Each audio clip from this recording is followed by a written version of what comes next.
What's up, everybody? How you doing out there? Welcome back to the show. This is last week's fights.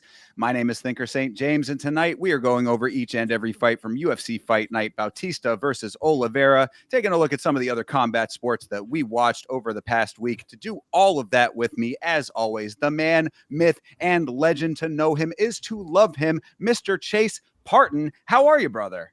Dude, I'm good. Obviously, Saturday came. We had fights that I'm excited to talk about. It is Monday now, and it is a great day. I'll tell you that. I'm very, very excited. Yeah, there was a bunch of combat sports of various types going on Saturday. It seems, we're back in the full swing of things at this point, man. We are really revving the engines up as far as all of the combat sports go. So a couple of different things. And of course, just to, not to bury the lead here, we do not have UFC this coming weekend. So we will be doing a next or this week's fights on our next episode. So we're not going to be going over too much of the upcoming card because we're going to give you our predictions on the next episode. So we'll talk a little bit about some of the other stuff that we consumed as far as combat sports content go. And Chase, you are Mr. One Championship. So do you want to tell us a little bit about what happened over there? I think there's just two specific things that I want to talk about that happened on one. If you want to go ahead I and switch certainly do. over. Yes, indeed. Now, this one, again, just another early morning of one. And I want to specifically point out that this card, it said it started at 6:30. I remember seeing it at 6:30, and then somewhere halfway through the week, I saw a thumbnail or something that said 7:30. And I thought that was weird because they normally don't switch the times. They're normally not, mysterious about when these things start. And I always get to clown Thinker, like, dude, how are you fucking up getting to these things on time? Like, what is the deal? You're always having power outages. The satellites are going out. They're not even showing the events live anymore. Things like these are a common occurrence on Thinker Stream. But for me, This is not hyperbolic. Some of this stuff actually happened. yes, yeah, it's crazy, So when I think of like how could I fuck up one, I think it's impossible because one is always on the dot. But anyway, I woke up at 6:30 in the morning, which if anybody knows is crazy. Like why would anybody wake up at 6:30 in the morning unless they don't, unless they have to. And I got up at 6:30, turned on YouTube, and then the timer said I had an hour left. So I was very upset with that. I was able to go back to sleep easily. Don't get me wrong. I was able to go back to sleep and wake up an hour later. But the fact that it was not starting at 6:30 was alarming. And then when it finally turns on, I find out I missed 3 bouts. So Oof. that was very, very unfortunate. I don't know what they were hiding from me on these 3 bouts because I'm telling you guys, I watch all of these early morning bouts, but the first three on here, they just did not fucking exist for me. And I don't Yeah. know if it was actually these ones or if they are just three different, completely random ones, but the first three I missed. And then I Well, don't know. and I was going to say, one of the crazy things about the one Friday fight specifically is that it does seem to have a little bit of a make 'em up element to it. Like fights get switched around. This guy's over here. The main event gets changed to the co-main and vice versa. Like they really have a kind of a loosey goosey attitude when it comes to like the fight bout order. And then now what you're saying with the time getting switched up a little bit too kind of falls in line with that. Unfortunately, it seems. Yeah, absolutely. And like I said, this was the first time this had happened to me. In 2026, I started watching one in about, late 2025, and it's now beginning of 2026, and I do not want to see them start this. I would love for you guys to start it at the times that you tell me about.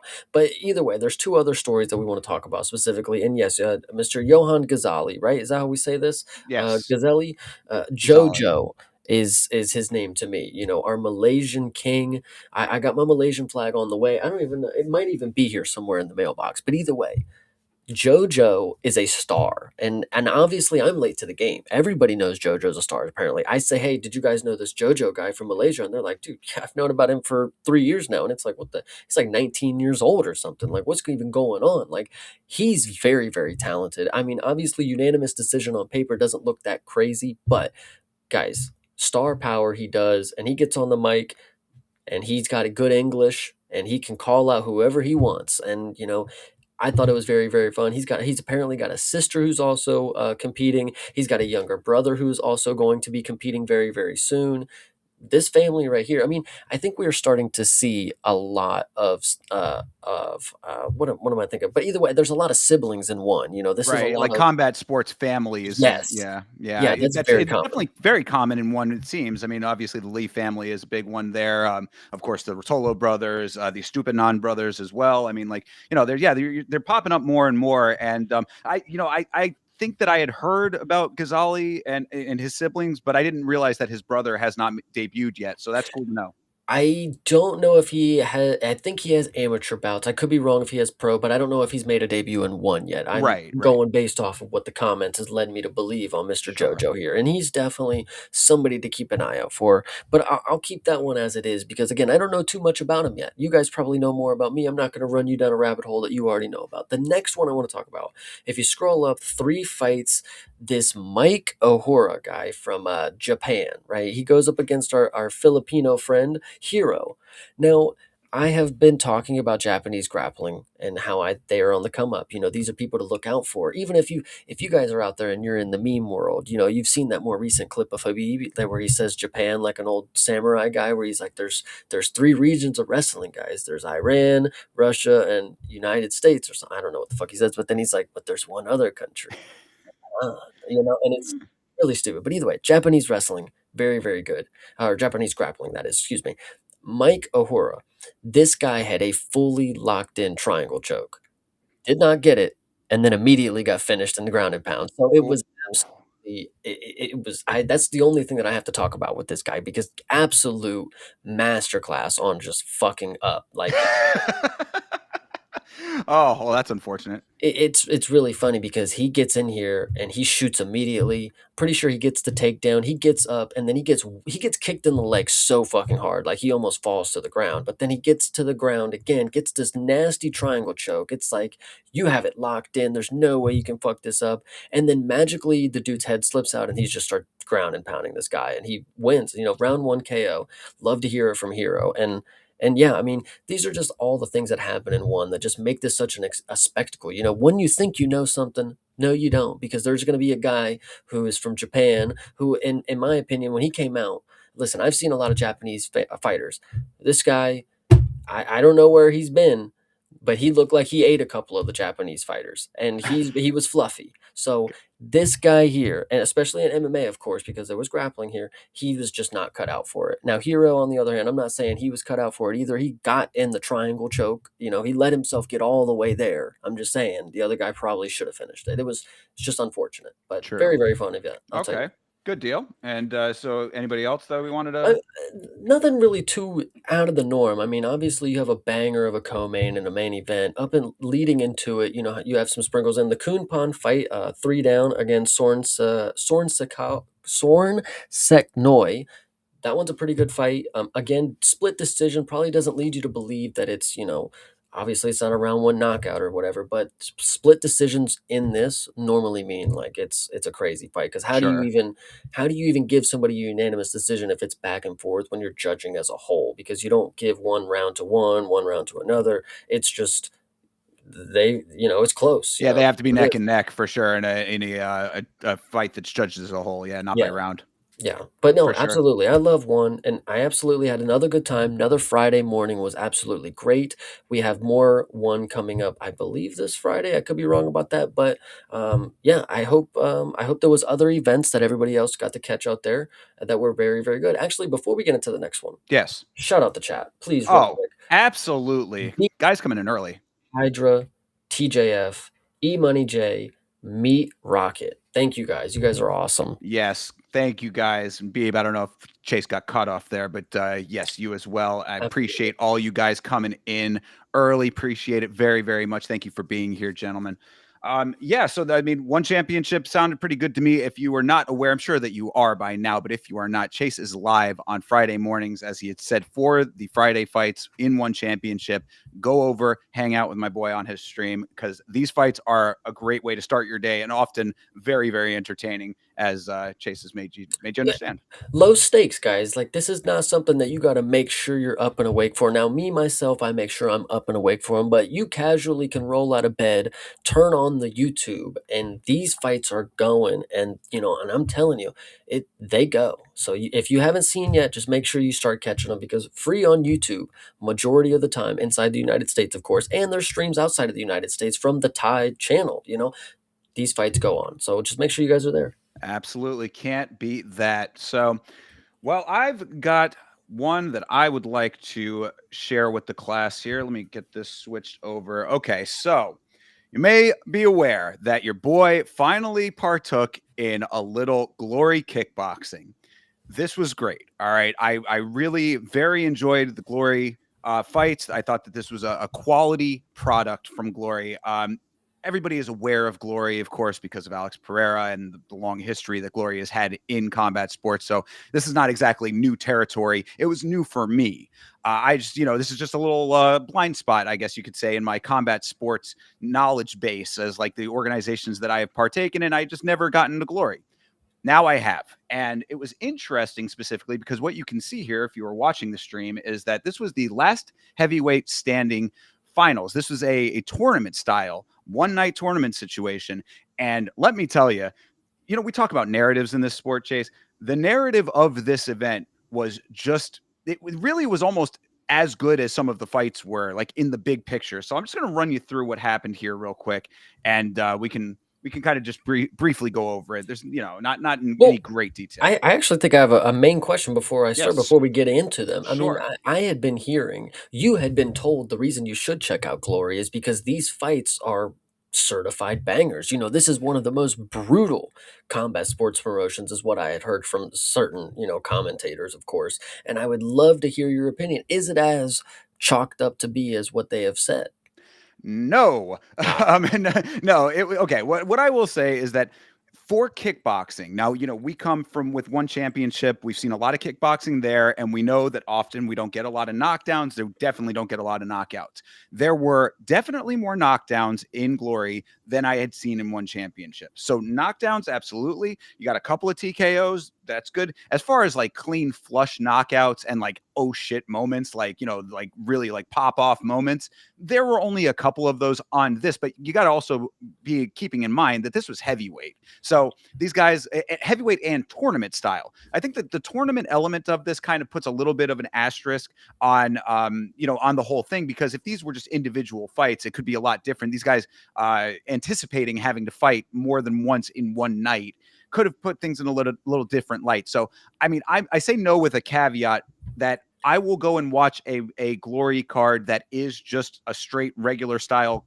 bout card and see if, there's a difference there. We did have two standout performances that did end up in knockouts, and I'll talk about those in a minute. well, you partially answered my second question. My second question is, obviously we watch one where kickboxing is on the back burner. We get one or two, maybe three kickboxing bouts. Actually, I forgot to mention with one there was a kickboxing bout, one of the best that I've ever seen Oh, great. in one specifically. But either way, when I think of the kickboxing in one, it's like, oh God, can we just get this over with so we can get to the Muay Thai or the MMA?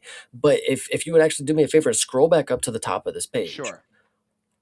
if this little banner right here, if this is what heavyweight kickboxing looks like, I am kind of bought in with this little trailer right here. Like, look at the spin kick that's about to be dropped here in a second. Like, holy shit, are we? This is kickboxing. This is kickboxing. That Okay. yeah, that's really, you just nailed it right there. That's basically what I was going to say, is that like the kickboxing that I saw in Glory kind of blows one out of the water. I mean, like this was really like the quality level was definitely like there was at no time during this, even with the finishes and lack thereof or whatever, the conclusions of the fights being what they were. There was no time that I was watching it where I was like, man, I really wish I wasn't here right now. You know what I mean? Or I wish I was doing something else or watching something else. Like I was locked into this. And again, part of it does come from the narrative that I'm going to be outlining here in a second. But even if it wasn't that, it kept my interest. It was definitely like after we were done with this, I was like, I will definitely be doing more Glory. I enjoyed it. No, I'm absolutely bought in. I mean, I actually think an entire Glory kickboxing card could be fun to watch. Again, this trailer right here, I get it's probably not from this specific tournament or whatever, but I'm bought in. If anything looks like this, because I've never seen anybody in kickboxing one look like this, like Jesus. Yeah, yeah, absolutely. So let me just talk through a little Yeah. bit of what happened here, because there's a couple of standouts that need their shine. This first fight, this is all main card here. The prelims were, they were okay. They were good appetite, an appetizer, I guess you could say, getting your appetite wet for more of the stuff. So not too much to talk about there anyway. But this first fight, Demar Kapu, solid fight. Good deal here, just a pretty standard deal. I would say that this started off about as on par with one championship as I would see in this. So I was like, okay, this is good. This is enough to like keep me wanting to stay with everything. But I'm waiting for like the real deal to kick in here, right? So that's just that. But so then we start getting into the actual tournament. Bouzid versus Zimmerman. Zimmerman was a real big guy. He had a nice early flurry. Wasn't able to keep the stamina up. Bouzid wins that one. This is now we're in the bracket here. So, Bouzid takes that. This was a solid fight. No finish here, but this was definitely like, okay, you see that like had Zimmerman been able to get his shots off a little bit better, or if Bouzid had a little bit of a weaker chin, could have been a first rounder, but Bouzid, he muscled through all of that. Good deal with that. But then this is where we really needed to get to. This guy right here, Milos Sveticenin. This dude is the man, and I will explain why. Okay, so this fight right here, him versus Ludani, Sveticenin is throwing these stabbing toe forward body kicks, and they are crushing the body. He ends up dislocating his toe with one of those kicks, and he's just like, oh, I'm keeping going, I don't care. But like you can see that he's like, unable to, because it's just starting to add up. He gets his toe relocated mid-fight, goes back and finishes the fight and wins the fight. Nice. This dude is, this is legendary in and of itself already, but I'm thinking to myself, like, bro, come on, there's no way that they're going to let this guy come back out. They end up letting him come back out for the semifinals. And I was like, oh, he at the end of this fight also said, broken toe, whatever, dislocated toe, this and that, you fight on. I was like, not only is this guy a gangster for what he just did, relocating his toe and continuing, but then for that to be his attitude, this guy right here, Milos, won a serious fan out of me. Like I'm a legitimate fan of this guy now. Where's he from? He is from Serbia, and shout out to all of my Serbians, because the Serbians in the chat taught me the phrase "inat." And basically what inat is essentially like the never give up spirit that the Serbian people embody. They say that, Novak Djokovic has it. This guy has it. Like, in the face of adversity, you do not give up. That is inat. And I really enjoyed learning about that. So if you ever hear me say that, that's where that comes from. I was gonna wait until you wrapped up all of the fights, but considering you talked about how they let him back in after dislocating his toe or whatever, CTE, shout out for dropping by. I wanted to give you a great shout out for this comment right here. I am also still surprised about, the fact that tournament styles are still being able to be sanctioned. The comment actually, it's still surprising that tournaments are still able to be sanctioned. Yeah, I agree. I think that's actually still pretty nuts. Like, why? Like, when I found out, like, Yuri coming from Ryzen, a big thing is like his record is pretty padded because he had multiple fights and multiple nights kind of deal. It's like, dude, the way that dude fights, why would you let him ever fight more than once? Like, Jesus Christ. Yeah, well, and based on what we're gonna, what this story is eventually leading up to, it kind of feeds right into that mentality, because tournaments are predicated on the concept that people are going to be able to continue to fight. You know what I mean? That's the thing that I think is the fundamental flaw here. The way that the fight game has evolved, it's kind of hard to believe that people are going to come out of fights unscathed and be able to do that, even with these guys kind of conditioning themselves and trying to make it so that they're able to keep going on. But yeah, no, I agree. It's interesting that they can get it going, but unfortunately, I'm not gonna spoil it just yet. But you'll see where this story gets to, and we can reapproach that point. So, yeah. All right. So then we got into, okay, this is the other half of the bracket here. This is Chroma versus Boapea. This Chroma guy gets a ton of love. I guess he's another guy in Glory who's had a lot of fights, so he's a well-known figure in the sport. He did not seem that great to me, and the chat was roasting the hell out of me. Chroma is the man. You don't know Glory like that, and blah blah blah. What I saw out of Chroma was that he fought decently. I didn't like his shot selection all that much. He threw a lot of knees, which was cool in the clinch, but like it wasn't like super varied like what I was seeing from some of the other guys, and it looked like he was gassing out towards the end of the fight. So I'm like, how is this guy going to be fighting in a tournament if he's gassing out at the end of the first fight of the tournament? Whatever. He wins this fight. We move on. Osaru, this is Cookie is his nickname. This is our one knockout of the tournament here. This was a really good performance. This guy is cool. I liked him. He was who I wanted to win on this side of the bracket. So that's he moves on. Chroma moves on, Svetichenin moves on, and Buzid moves on.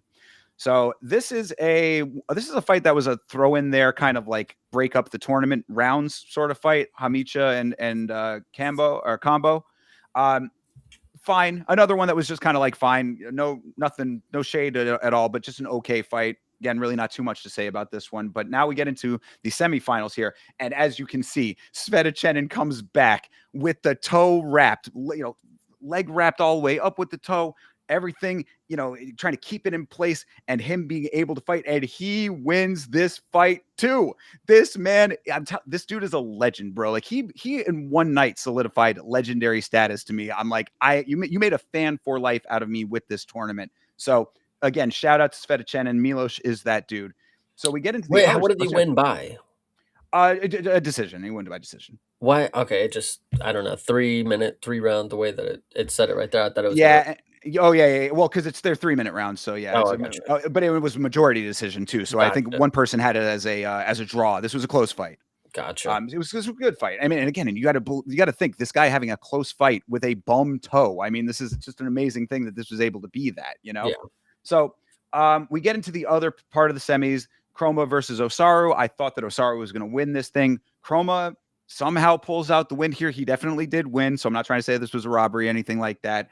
But the other part to note here is that Chroma and Svetichenin had fought in the past, and the chat was telling me that Milos got robbed by Chroma in their previous fight. So I'm like, narrative is set. We're getting the rematch in the finals of the heavyweight tournament. This is going to be epic.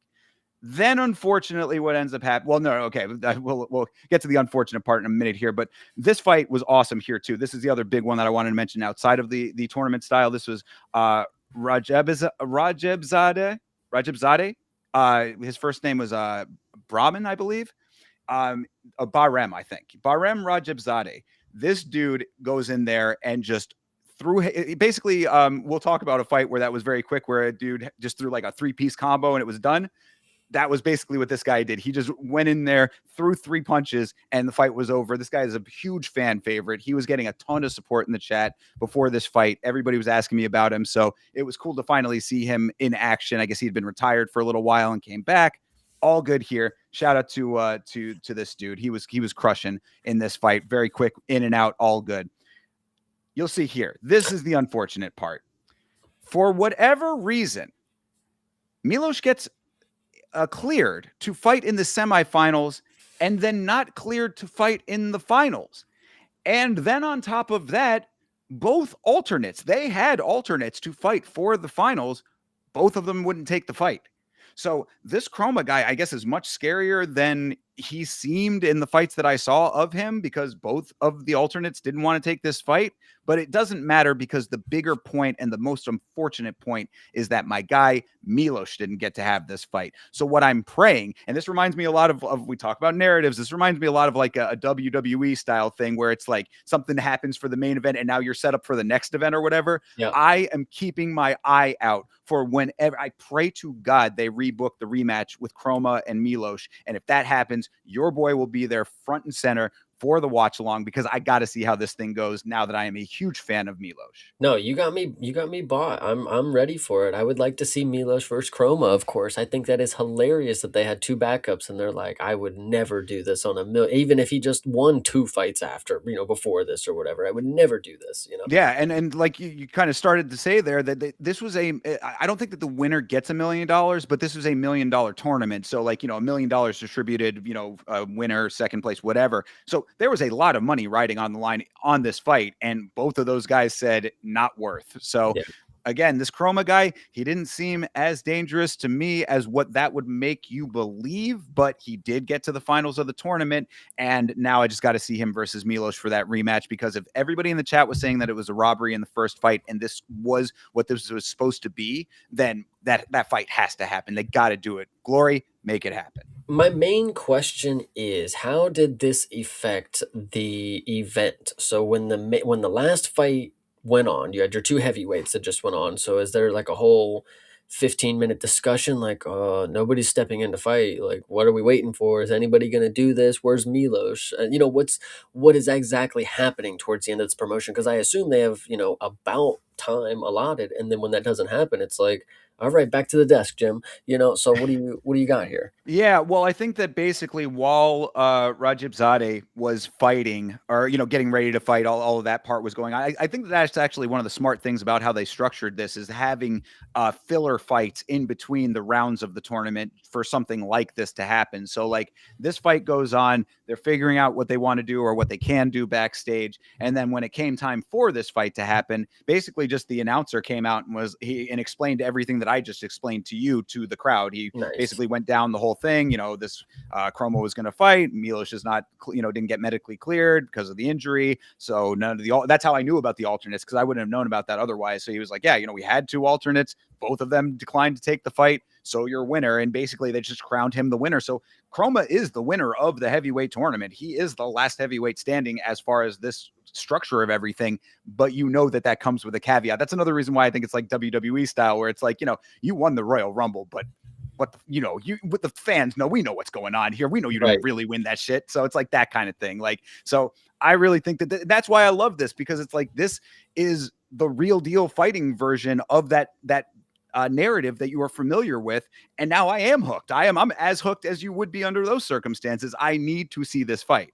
No, no, this is definitely dope. I'm excited for Glory. We got to figure out when this next one is. Obviously, we got other things that we're keeping an eye on as well, like Ryzen. I know that they have some events that they sprinkle in throughout the year, but Glory, I mean, you got to add it to the list, guys. I mean, you got to keep reminding us and make sure you keep on us sometimes, because sometimes they slip by, especially with Ryzen. I mean, when I see that thumbnail, it's in a different language, guys. I don't know what it's saying until I get the translation. So help me out here, guys. But Glory definitely does seem fun. What I will say, I mentioned this previously. So Paramount Plus, obviously Mhm. Paramount is a parent company for Pluto TV as well. Right. Pluto TV has old Glory tournaments on there. That's the reason I was like, I know Glory's on Pluto. I can't imagine it's free, but let me just type it in real quick. And they have heavyweight last standings, but or last man standing kind of deal, but it's older ones with Alex Pereira and is Israel Adesanya and shit like that. So they might Sure. have this one on there eventually, guys. Yeah, that, and also those might be of value to pull a replay watch along at some point. True. Just go back and look at some of the classics, because yeah, I mean, this, like I said, I need to see a non-tournament style card just to get like the regular version of Glory. But based on what I saw here, and again, the narrative kind of plays into that too. So I need to see it without all of that. But just off of this, off rip for my first time, Glory made a fan out of me, and Absolutely. Milos definitely did. I could be wrong, but the dude throwing the spin kick in this little promotion, it might even be that Milos dude. It is, yeah. It absolutely, Yeah, that right there. Yep, yeah. that's him. Jesus That is Christ, him. that Yeah, dude's a absolutely. fucking G. Yeah, he's legendary. He has the exact fight style that you want to see, and he does it every fight. Like, I mean, like, that's the thing. That's why he ended up dislocating his toe, because he was stabbing the dude's body with his foot. Mhm. Yeah, So, I yeah, think the last thing that I would say or that I would ask before we move on, because when I watch one, my main goal is like I'm trying to see who's the next one. Who's the next guy that's coming over to the UFC that we're gonna have to be out on the lookout for?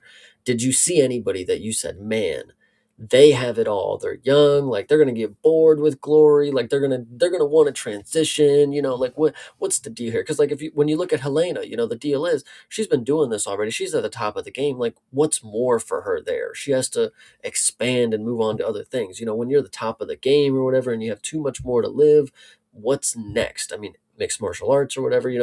Is there anybody that you saw that you would say is gonna make that jump? yeah. I mean, it's hard to say 100% because of the tournament element of it. Guys possibly conserving a little bit more, also being heavyweight. It's like Hmm. kickboxing and the translation to it to MMA certainly does track, but like, you're not seeing ground game or anything like that. But it just strictly off of what I saw, I mean, I feel like a couple of it's at heavyweight in UFC specifically at heavyweight. Like, I think a couple of these guys could hang. You know what I mean? Hmm. Like the Cookie Osaru. I mean, the guy who actually got a knockout in the tournament. Like, that was just him that just passed on the Nice. clip that's going. Yeah, I mean, like somebody like that, I wouldn't see why not if they wanted to come over. But we did find out recently, and this is just a little addendum note that ties into this. Our dude Rico Verhoeven, who was from Glory and was supposed to come over, he didn't come over to the UFC because he was not happy with the money that they were offering him. So any of these guys probably have the potential and could do good things in the organization. Do they want to come over for the money? That's, I guess, a different part of the equation. But as far as skills go, Milos definitely can hang. And I would say that Cookie Osara would be the other one if I had to pick two. Chroma, like he won the tournament, so I guess you should say him too. But like I felt maybe a little not as much with that, but maybe I'm just not as familiar. Well, the reason I ask, and we're going to talk about it a little more here in a little bit, because when I find out that Dustin Jacoby is from Glory, before that, I'm sitting here thinking like, oh, Alex Pereira, Israel Adesanya, yeah, these are next level strikers. Like these guys they're going to go dominate MMA just striking alone or whatever. But Dustin Jacoby, it's like that rings to me as like, oh, that could be like the average Glory kind of guy, like that just wanted more out of the sport kind of deal. And when I now know that Dustin Jacoby is an ex-Glory guy, I'm thinking like, man, there's a possibility for a lot of these guys. If they look like that guy right there doing that spin kick, Milo, come on, Milos, get out of here. I mean, he's got to transition at some point. I want to see it. Yeah, I mean, there could be plenty of them. It's again just a matter of if Glory wants to let them go. I mean, they probably are paying some of these guys pretty well to stay to keep these cards going. The live stream on the watch along for me was very well attended. So obviously there is an appetite for Glory. It's got a fan base of its own. That was, I think, one of the other eye opening things to me was I didn't know what to expect doing the watch along, but there are a lot of fans of Glory. So there's a lot of dynamics, I guess, is what I would say, as when it comes to them coming over to the UFC. But as far as skills go, I saw a lot of highly skilled guys here, and I'm sure and this was again just heavyweight and a couple of a few pepper fights from some other weight classes. If we saw a full card that was all different weight classes, I'm sure you would be seeing a lot of different versions of skill levels and different fight styles and stuff like that within kickboxing. So I think that Glory is a good feeder organization if they can make the financial element work for them. Hell yeah. No, this definitely seems like something I got to catch sometime. I would highly recommend it. Yes, Glory gets a big thumbs up from your boy. So that is Glory. I don't want to talk too much about this, but I did want to at least briefly mention it. BKFC had their Knucklemania event also on Saturday. If you were on the watch along with me after UFC, we watched a little bit of the end of this. I don't want to talk too much about it because we are going to be doing a full event rewatch of this. So tomorrow night, I don't know exactly what time yet. Check Twitter and Instagram. I'll give you a start time when I know. But we're going to be doing, they put the VOD of this event out, so you can watch this for free on YouTube. You could have watched it live on YouTube as well, which was really smart on BKFC's part. But we are going to go back. We'll rewatch the VOD of this event in its entirety tomorrow night. So tune back into the channel tomorrow night, youtube.com/@YamaShow, and we will go through all of this together. But you probably have heard by now, so I will at least say congratulations to Andrei Arlovsky. The man is an absolute legend. And the fact that he has overcome the physical adversities that he has gone through with his health and whatnot to do the things that he is continuing to do, man, is an absolute legend and an inspiration. Absolutely. Yeah. Well, we can definitely talk about this once you do the rewatch. We'll hash it over if we get another stream throughout the week. This will be a good one. Absolutely. Yeah. Keep your eyes open for a possible Friday night free-for-all. Now we got karate combat this week. Oh gosh, you are right. Yes. Well, then we'll have to figure something else out. But yeah, maybe we'll see what we can do. We'll work something out. Hell yeah. All right. Well, all of that being said, that's all of the other stuff. But we are here, of course, to talk about the UFC and UFC Fight Night, Bautista versus Oliveira. Chase, did you watch this card? I watched it, and I'm not gonna lie to you. I don't know if it's just because I was on a roll, and we'll obviously talk about this. But guys, I kind of really like this card. This was really fun. Like it was fun because man, it was goofy. Like when you get stuff that's just inexplicable, you just gotta laugh sometimes. Like you just gotta be here for the enjoyment because when we talk about some of this stuff, guys, you are not gonna believe it. Seriously, you had to be there. Yeah, this one, yet another, dude. I'm telling you, man, these are the things. You see me on the watch long, guys. You hear me say it all the time. These are the things that make me love MMA. You get the good, the bad, and the ugly almost every week. On when it comes to the UFC, it's always a circus. And you say circus, and it has a connotation. But when I say circus, I mean just what I said: the good, the bad, and the ugly. And that's just what you get all the time. Sometimes the circus is very entertaining and it's exciting and it's amazing, and you're in awe of what you're seeing. Sometimes you're seeing things that you really should not be seeing, and then sometimes you're seeing things that just make you scratch your head and be like, why am I seeing what I'm seeing right now? Yeah. I think this card exemplifies that in a good way. Also, wanted to mention with this card, this was our first look at. I mean, if you unless you watched Zuffa boxing, which I did not, but this was our first look at the newly expanded Meta Apex. So, what did you think about the new Apex? I couldn't really notice the differences until the wider shots, of course, but it's as if they moved the chair seating from around the cage to just one centralized area, which I don't really like that. I kind of liked that you were like in the fight environment when you were the friends and the family, like you were just on like some bleachers, like right behind the coaches and shit. Now there's like there's own sectional seating for them, and it is a little higher up. It goes a little higher, but it didn't necessarily look like, oh man, they're selling out the place kind of deal. Like I don't know. Yeah, I think that that's probably a logistical slash architectural limitation that they probably had. Like, there's probably some elements of the structural makeup of the building that make it so that, they had to do it in a certain way. So it's like, it is what it is with that. But I also kind of thought that it's like, yeah, you don't really notice too much of a difference visually from the presentation. How I noticed the difference, and we will certainly talk about it, is the audible element of it. You can hear the crowd a lot more, a lot more readily now. And because it is still a small environment, I mean, I think it's only like a 1,200 people or something like that, 1,000 people maybe, that they can fit in that place.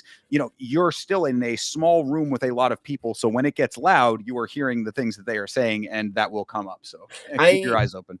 I think that is also part of an issue that happened on Paramount's end, and I'm not trying to say that they weren't louder or they weren't necessarily being loud because of the new seating, but there was an audio issue on Paramount's end for this Hmm. event. A lot of people were talking about it online. I've gotten better at not listening to them, but when you look at the clips, I mean, and you listen back, you kind of remember like, damn, it was quiet as fuck during that thing. Like you couldn't even hear the commentators for a lot of the shit going on. So I don't know what was going on Paramount's end, but yeah, a lot of people were having this issue where they just couldn't even hear the commentators. So Interesting. Yeah, I mean, on the watch along, it's sometimes maybe I'm not catching all that stuff in the moment. What I did notice is on the rewatch. I always rewatch all of these fights.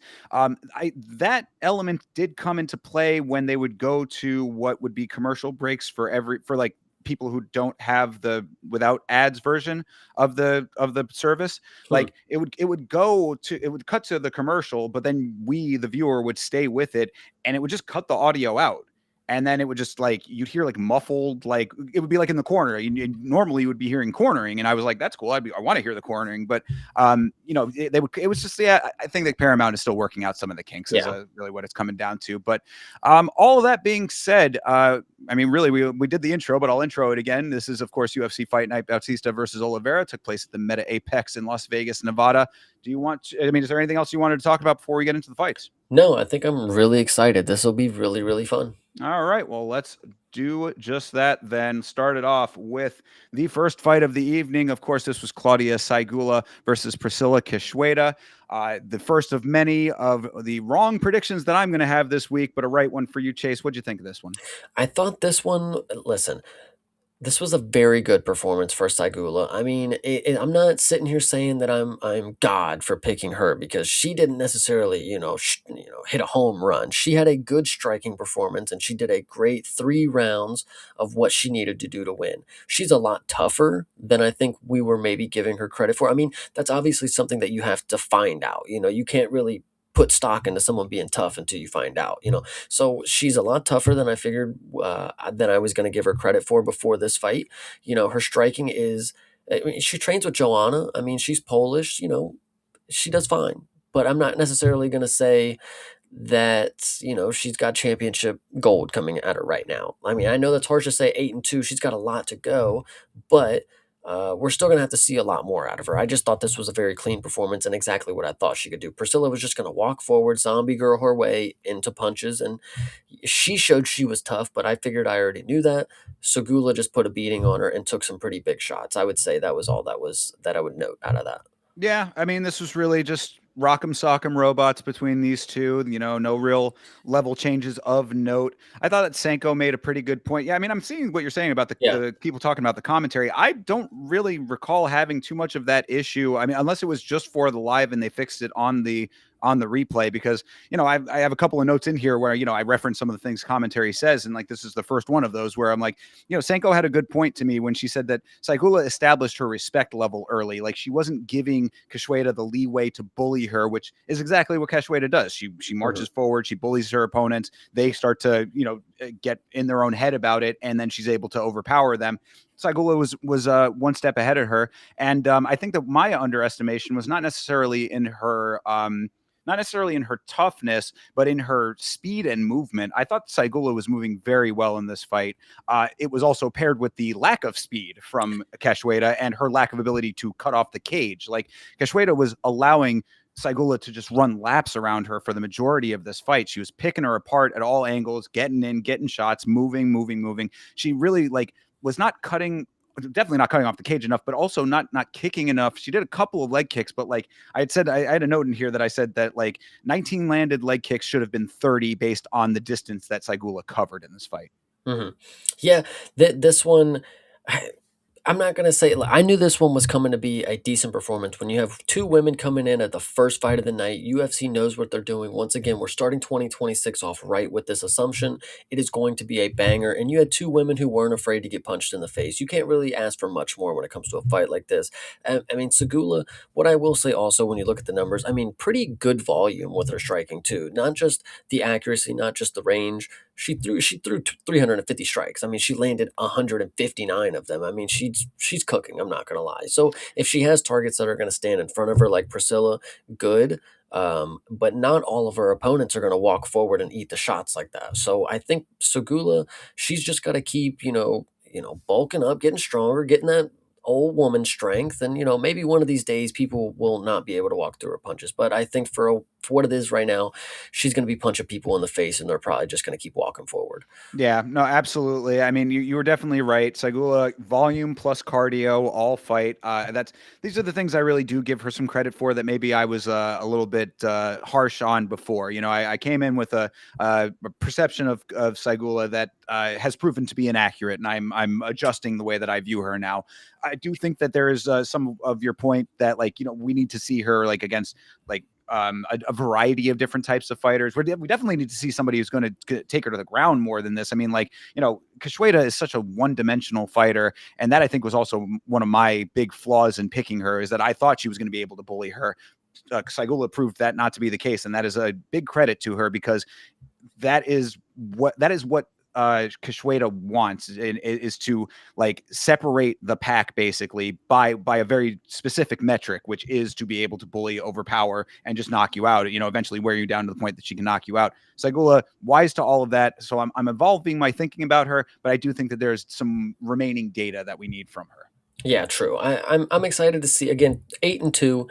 We got a lot left to see out of her. I think she'll be decent enough to. I mean, bantamweight guys, she'll be ranked by mid this year. So can't True. really say too much. Yeah, and it's a good point too, because she is like her body type. I mean, she is tall, but like she's not necessarily built like how I would like picture most of the Mhm. bantamweights, but like she somehow gets by there. So she's got a lot of tall orders later on down the line, but she can get to them very quickly. So it really kind of goes back to what we had said early in the year when we did the state of the divisions, where it's like if you are a woman right now, then now is the best time to be a female mixed martial artist, especially in this division. Go out there, start getting wins. You will shoot up quickly.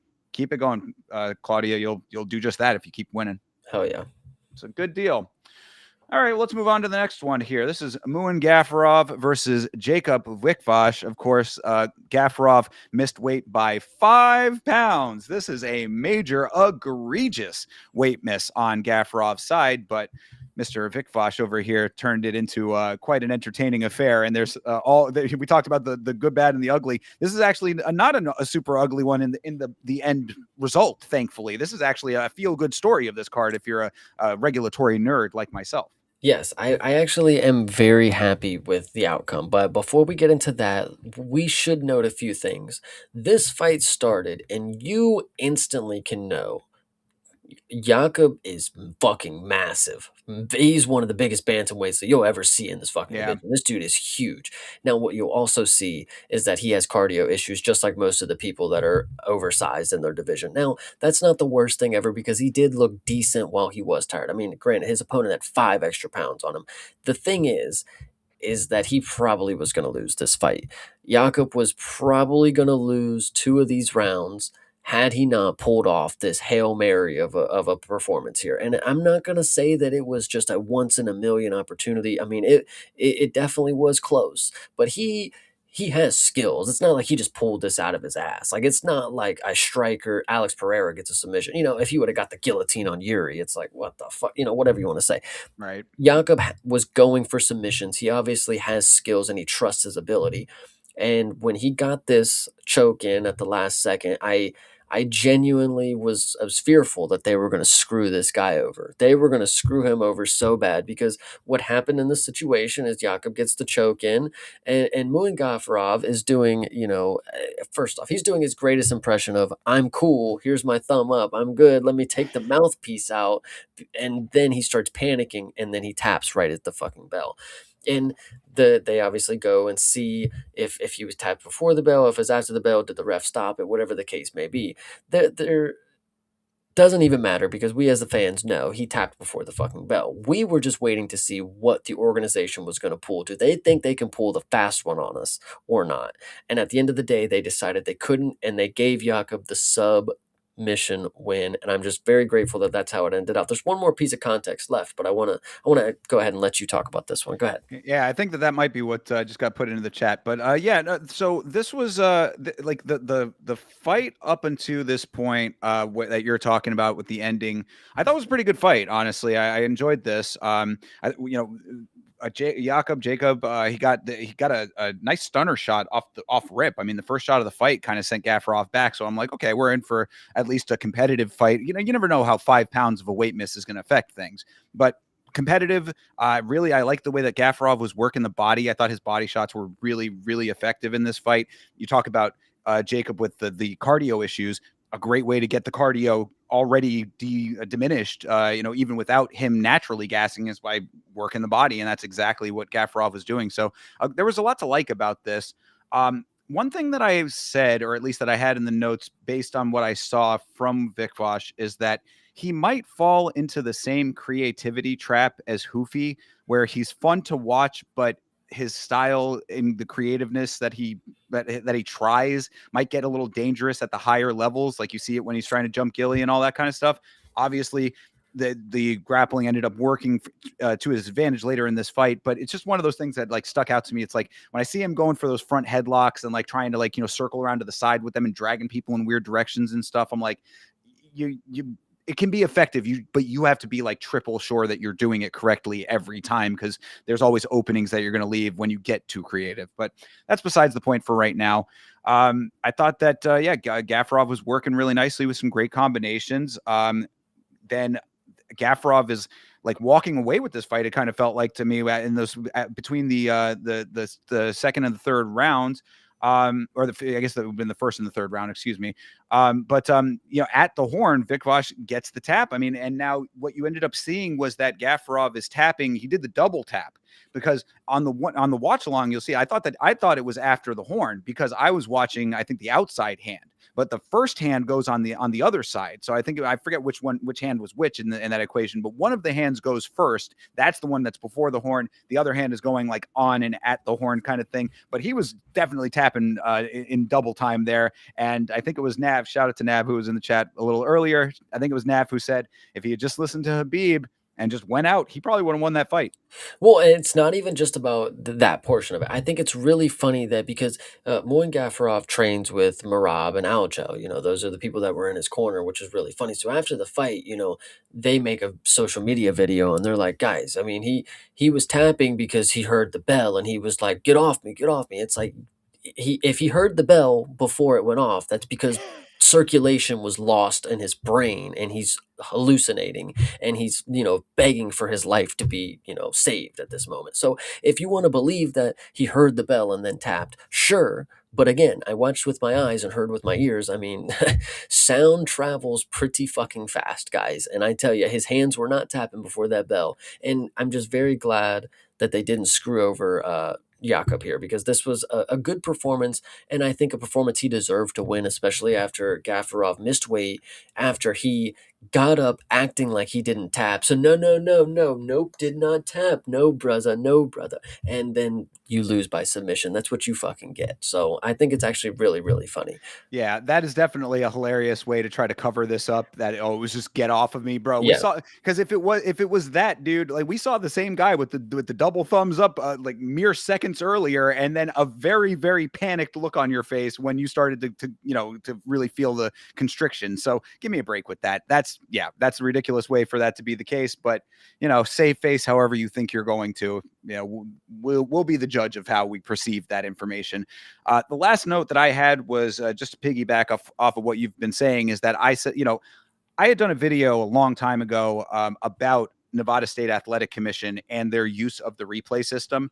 I was very critical of them in that video because I at the time and throughout many times that we have seen, specifically, we see so many fights in Las Vegas, we see so many fights in Nevada, and often they're not utilizing the replay system effectively to get things right. And there were a bunch of examples I had in that video. Finally, I am so happy to finally be able to say this is a situation where the replay system was actually used correctly. And that makes me very happy for the oversight of this sport, because we're going to talk about some other stuff when it comes to the oversight of this sport that needs correcting. If they're making small improvements throughout the course of history here, I'm at least happy to see any kind of forward motion. So this fight was a good touch point of the replay system effectively utilized. did you enjoy, I think it was Chris, did you enjoy him having to explain to both the fighters after it? He's like, all right, I'm just going to tell you how it is.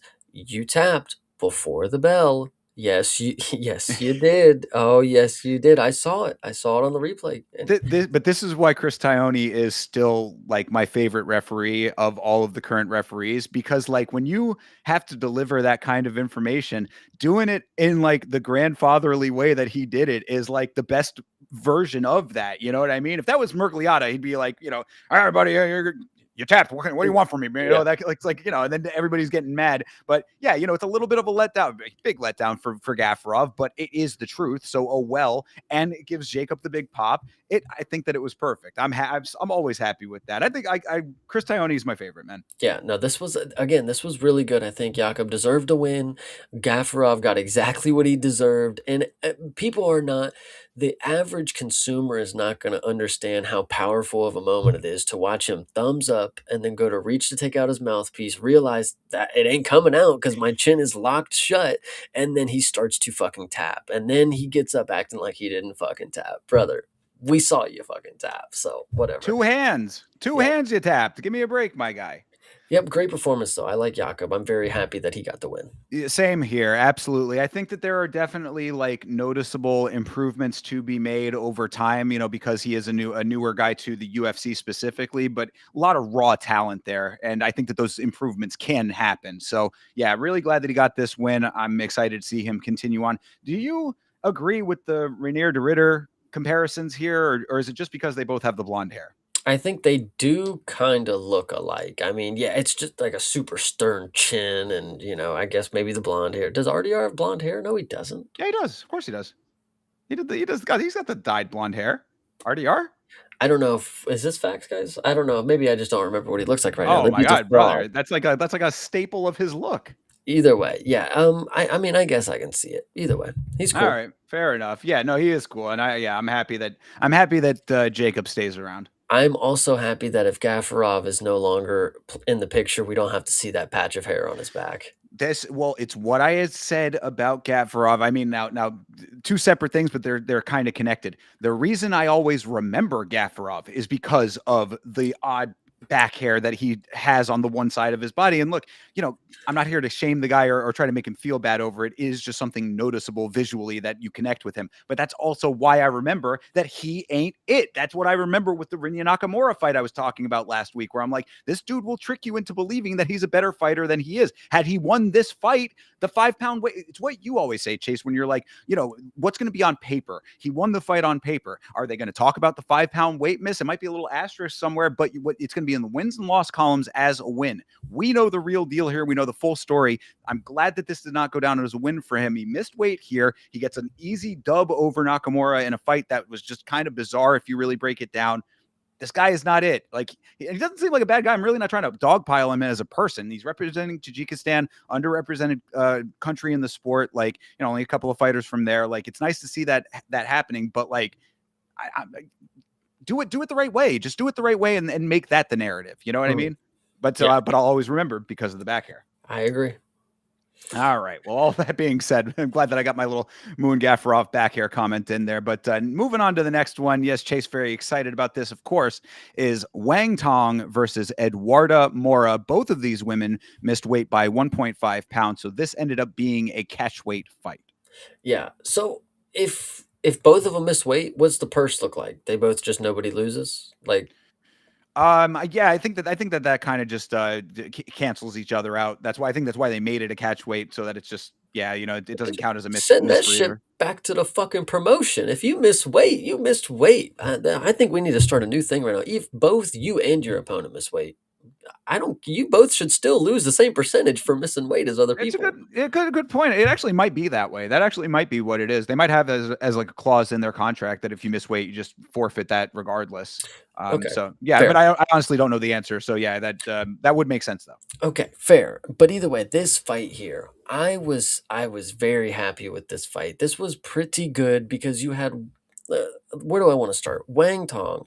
I came in here very confident that you guys are going to see what a real elite level striker is. Like this is a striker right here. I know everybody wants to talk about Mauricio Hoofy. He's good.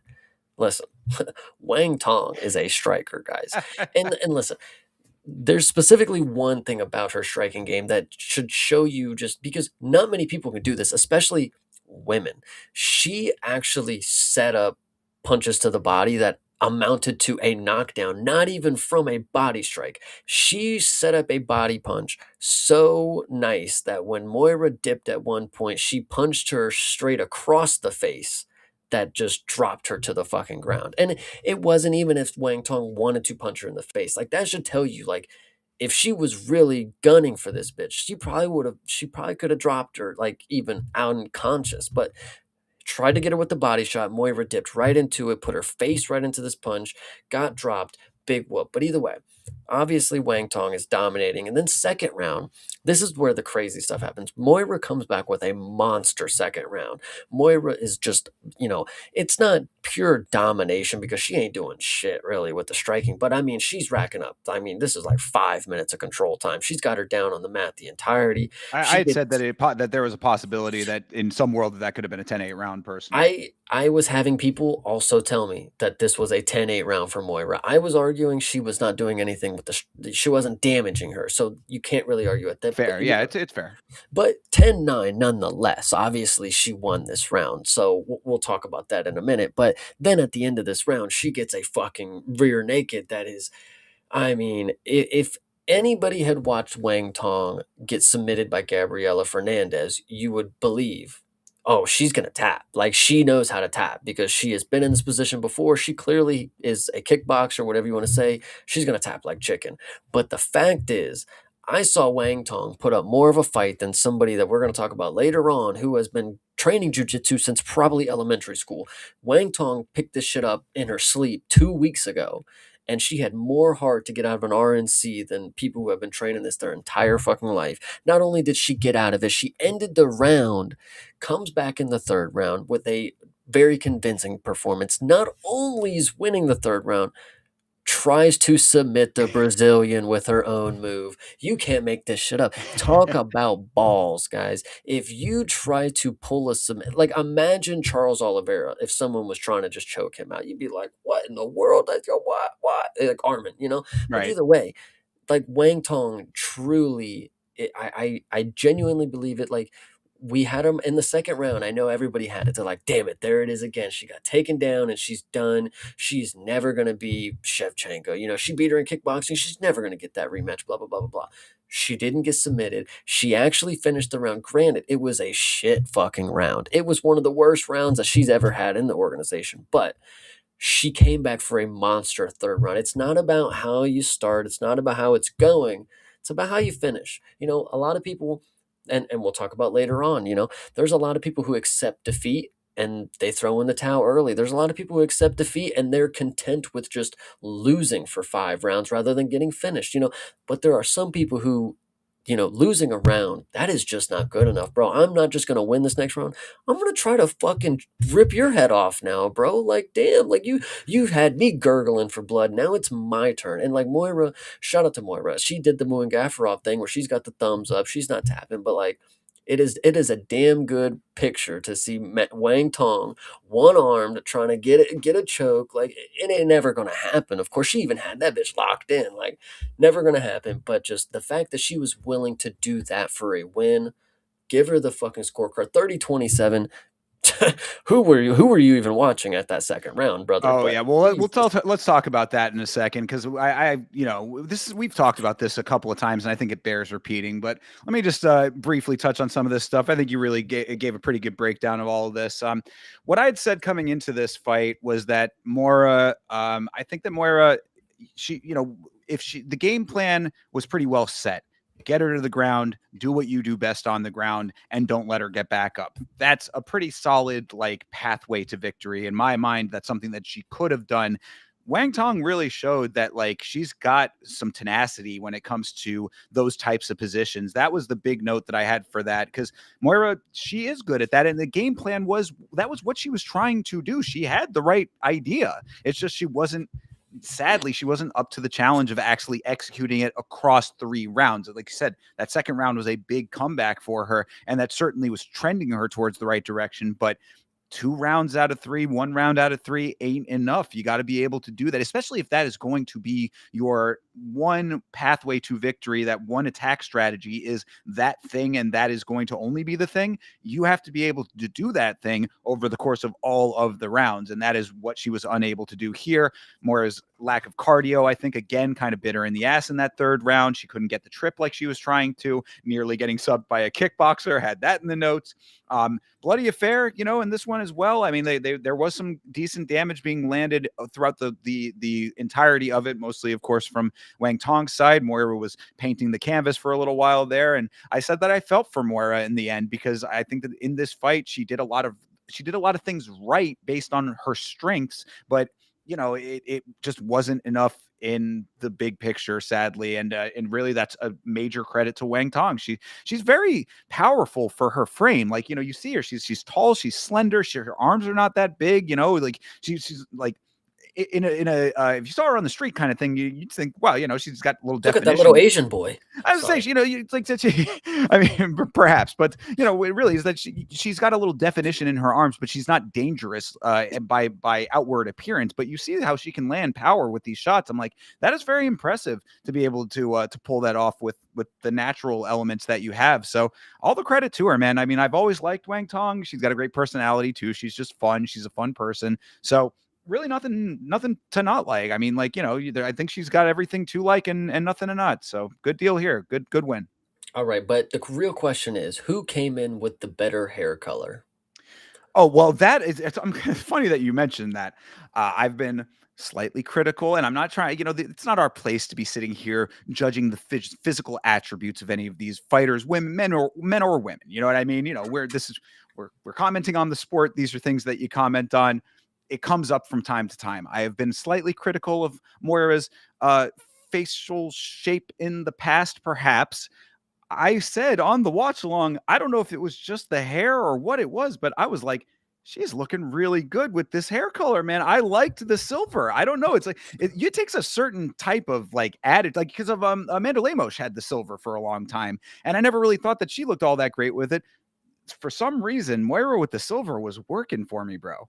Yeah, I thought it was pretty funny because like I don't remember Wang Tong ever coloring her hair, but I feel like she saw Moira with a new hairstyle and she's like, I could do red. I could do something too. Fuck it, you know? Like I don't know. Really good fight, really good performance, but I don't know. 30-27 is absolutely Well, crazy to see. we have to talk about this. So yes, you had posted a tweet in the Discord, and the general sentiment of it, I don't have it on hand, but the general sentiment of it was there is absolutely atrocious judging going on a regular basis in this sport, and no one seems to care. We have these kinds of incidents. Now, this is one where it ended up going right in the big picture, so it just gets swept under the rug. It gets kind of breezed over. But for there to have been a 30-27 in this fight, that needs to be explained. That needs to be answered for. In this case, I believe it was Kevin Weeks was the judge.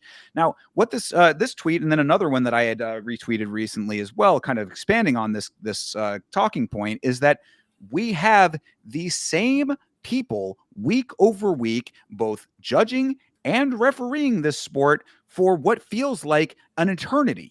Do you mean to tell me that there are no other people who can do these jobs? Do you mean to tell me that there are no other people that want to do these jobs? Why do we not have an expanded base of oversight in this sport and no accountability of any type? Because week over week, these things happen. We all make a stink about it. When our parlays bust and we tear our tickets up, and then you're pissed off for an hour, and then the next fight starts or whatever, and then you're on to the next thing. But this is consistent, and you would think that at some point this would become more of an issue that would be talked through by more people.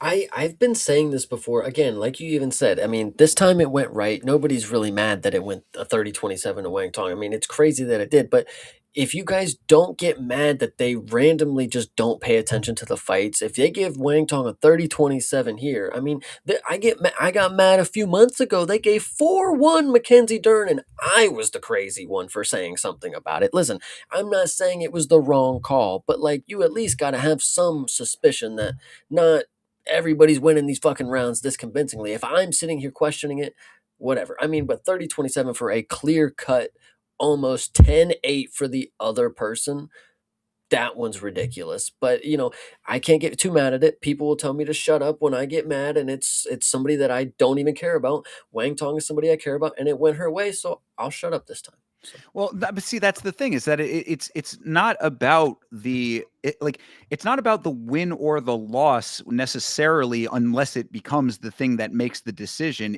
But it still is about the individuals and the effect that it has on any given fight at any given time. Like it's unacceptable, even with the overall outcome being correct. And that is one of those things that I think just needs to be more. There needs to be more attention put on it. What I have said many times, it's kind of got buried in another older video, but I'll say it here as well. I think that there are three basic things that can make the oversight of this sport a lot more credible and a lot more effective. It's more people, better training, and accountability. That's really the core framework that you need to expand and improve all of these elements. More people involved, so you have a greater pool of individuals who are all trained better, that have a better understanding of what they need to be looking at, a better understanding of the rule set and how to apply the rule set, and then some form of accountability. Now, you've speculated or are posited in the past that, maybe having them either verbally say something about their decision making, or writing something out, putting out some kind of statement. I think that there's some merit to that, absolutely. Whether it's that or some other form of accountability in some way, shape, or form, I don't have the exact answer for that piece right here, right now.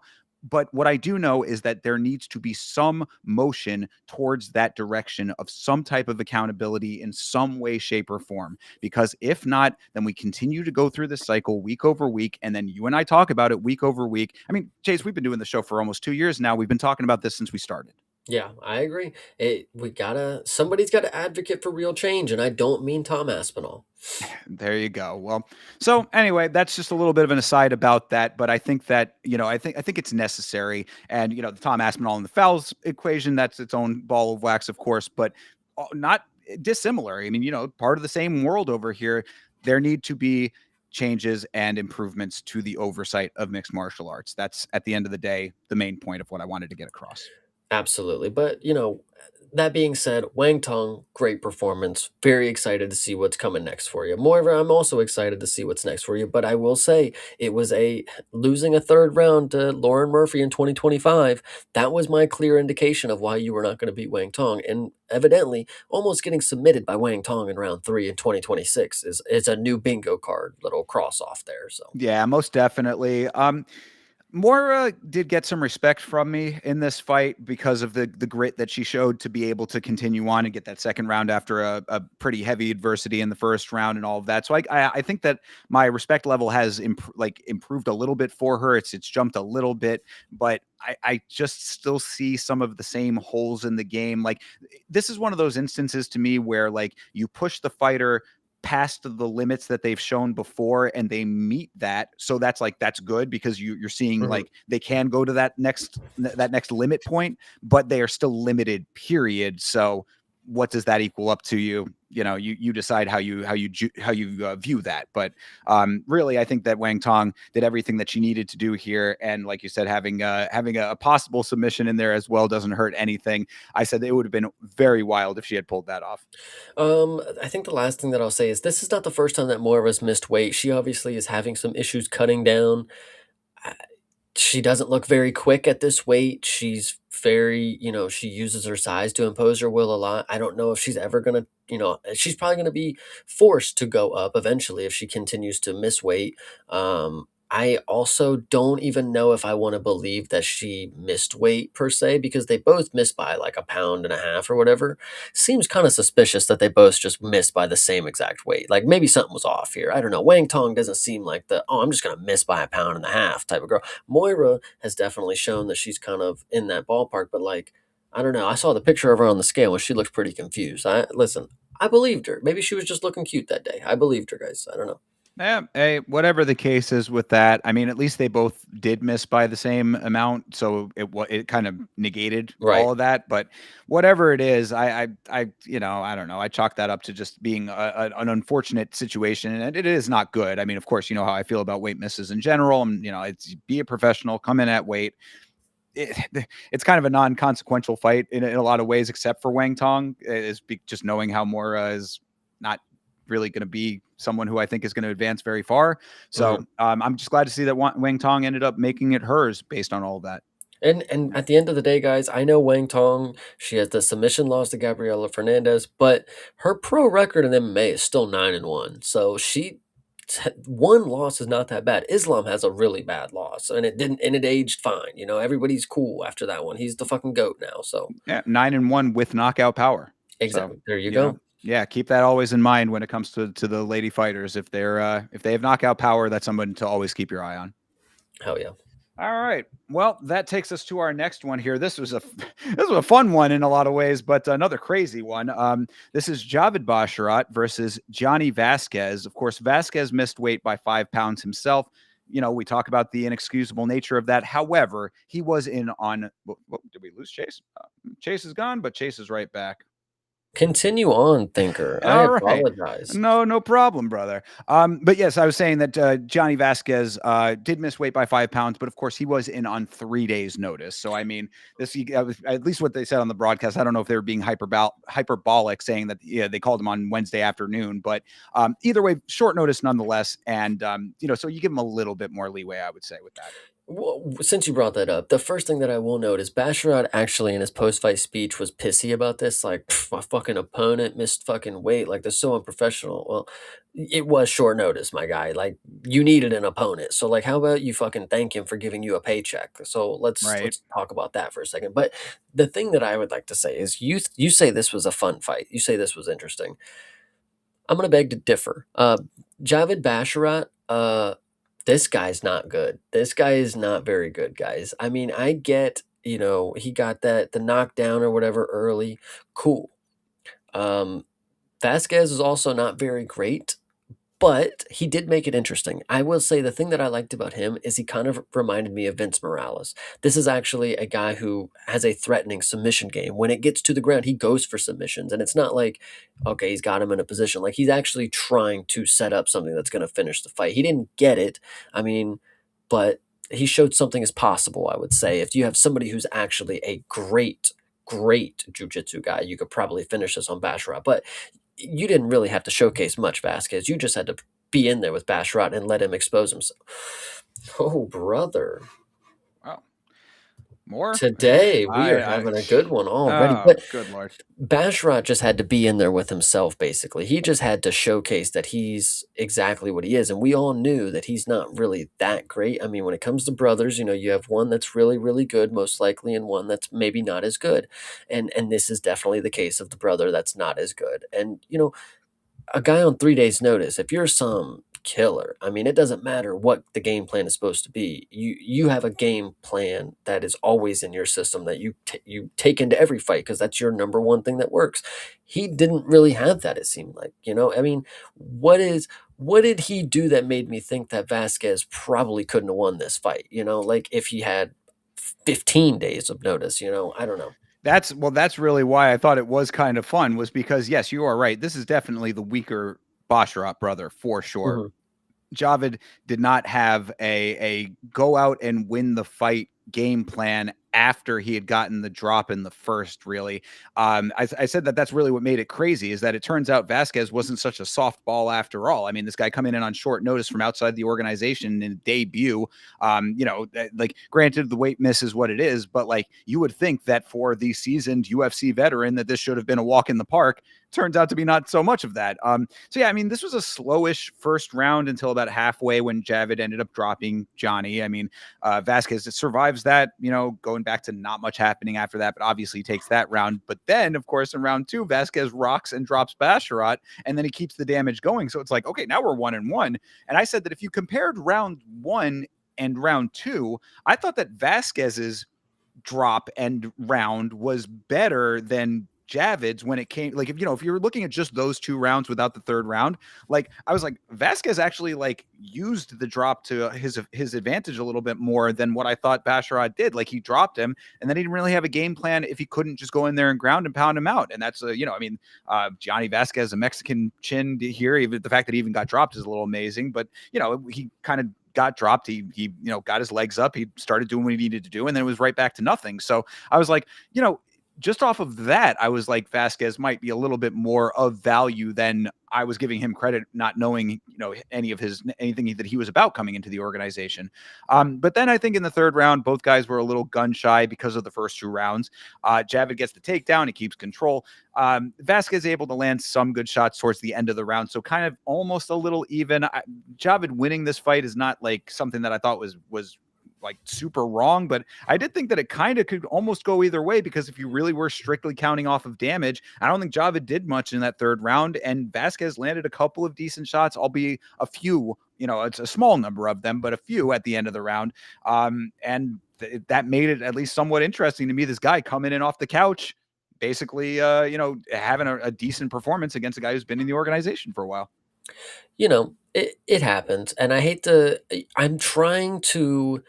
I'm trying to talk bad about Basharat in the sense of like, dude, you let a dude on his debut kind of make it look interesting. But I also am rooting for Malcolm Wellmaker to have a really big return. So I'm not trying to say it in a way that like not anybody can have this happen, but like I kind of figured Basharat is the type of dude that a guy on his debut could like look decent against.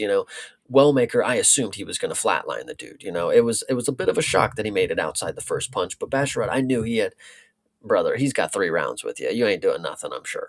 Yeah, well, and that's the thing, is it's like, Wellmaker, a little bit of a different story there, perhaps, and Basharat winning this fight does not surprise me. I mean, like, that we both picked him to win this fight for the exact reason that we're talking about here, but Johnny Vasquez, I mean, I think that the Vince Morales comparison is very accurate. Actually, I think that there's a lot of similarities there, and Vince has a fun fight style too. Vasquez willing to get in there at least when he's pushed to. That would be the one thing that I would say, like, I would like to see if he comes back, if they do bring him back, that like he initiates a little bit more, because he did seem to be a little bit waiting for the fight to come to him at times. But overall, I mean, this was definitely a strong showing against a mid guy to begin with. Basharat had the ability to make this like a standout performance, because this could have been a dude that, you know, he just styled on, but then instead we ended up getting a somewhat close fight. The one last thing that I would like to mention, and this is not really relevant to this fight, but it is about the comparison that I made to Vince Morales. Vince Morales, for the time that he was around, was very active. And then the Bulgarian situation happened, and he came out on Twitter and said he was also approached to throw a fight for $70,000. He has not been booked since. So before that, he had pretty notable matchups with Raul Rosas Jr. and Elijah Smith, who are two touted prospects right now. So the UFC clearly had decent plans for him when he returned to the UFC. Now, since he wanted to run his mouth on Twitter about Bulgarian Gate, I don't know if he's coming back, guys.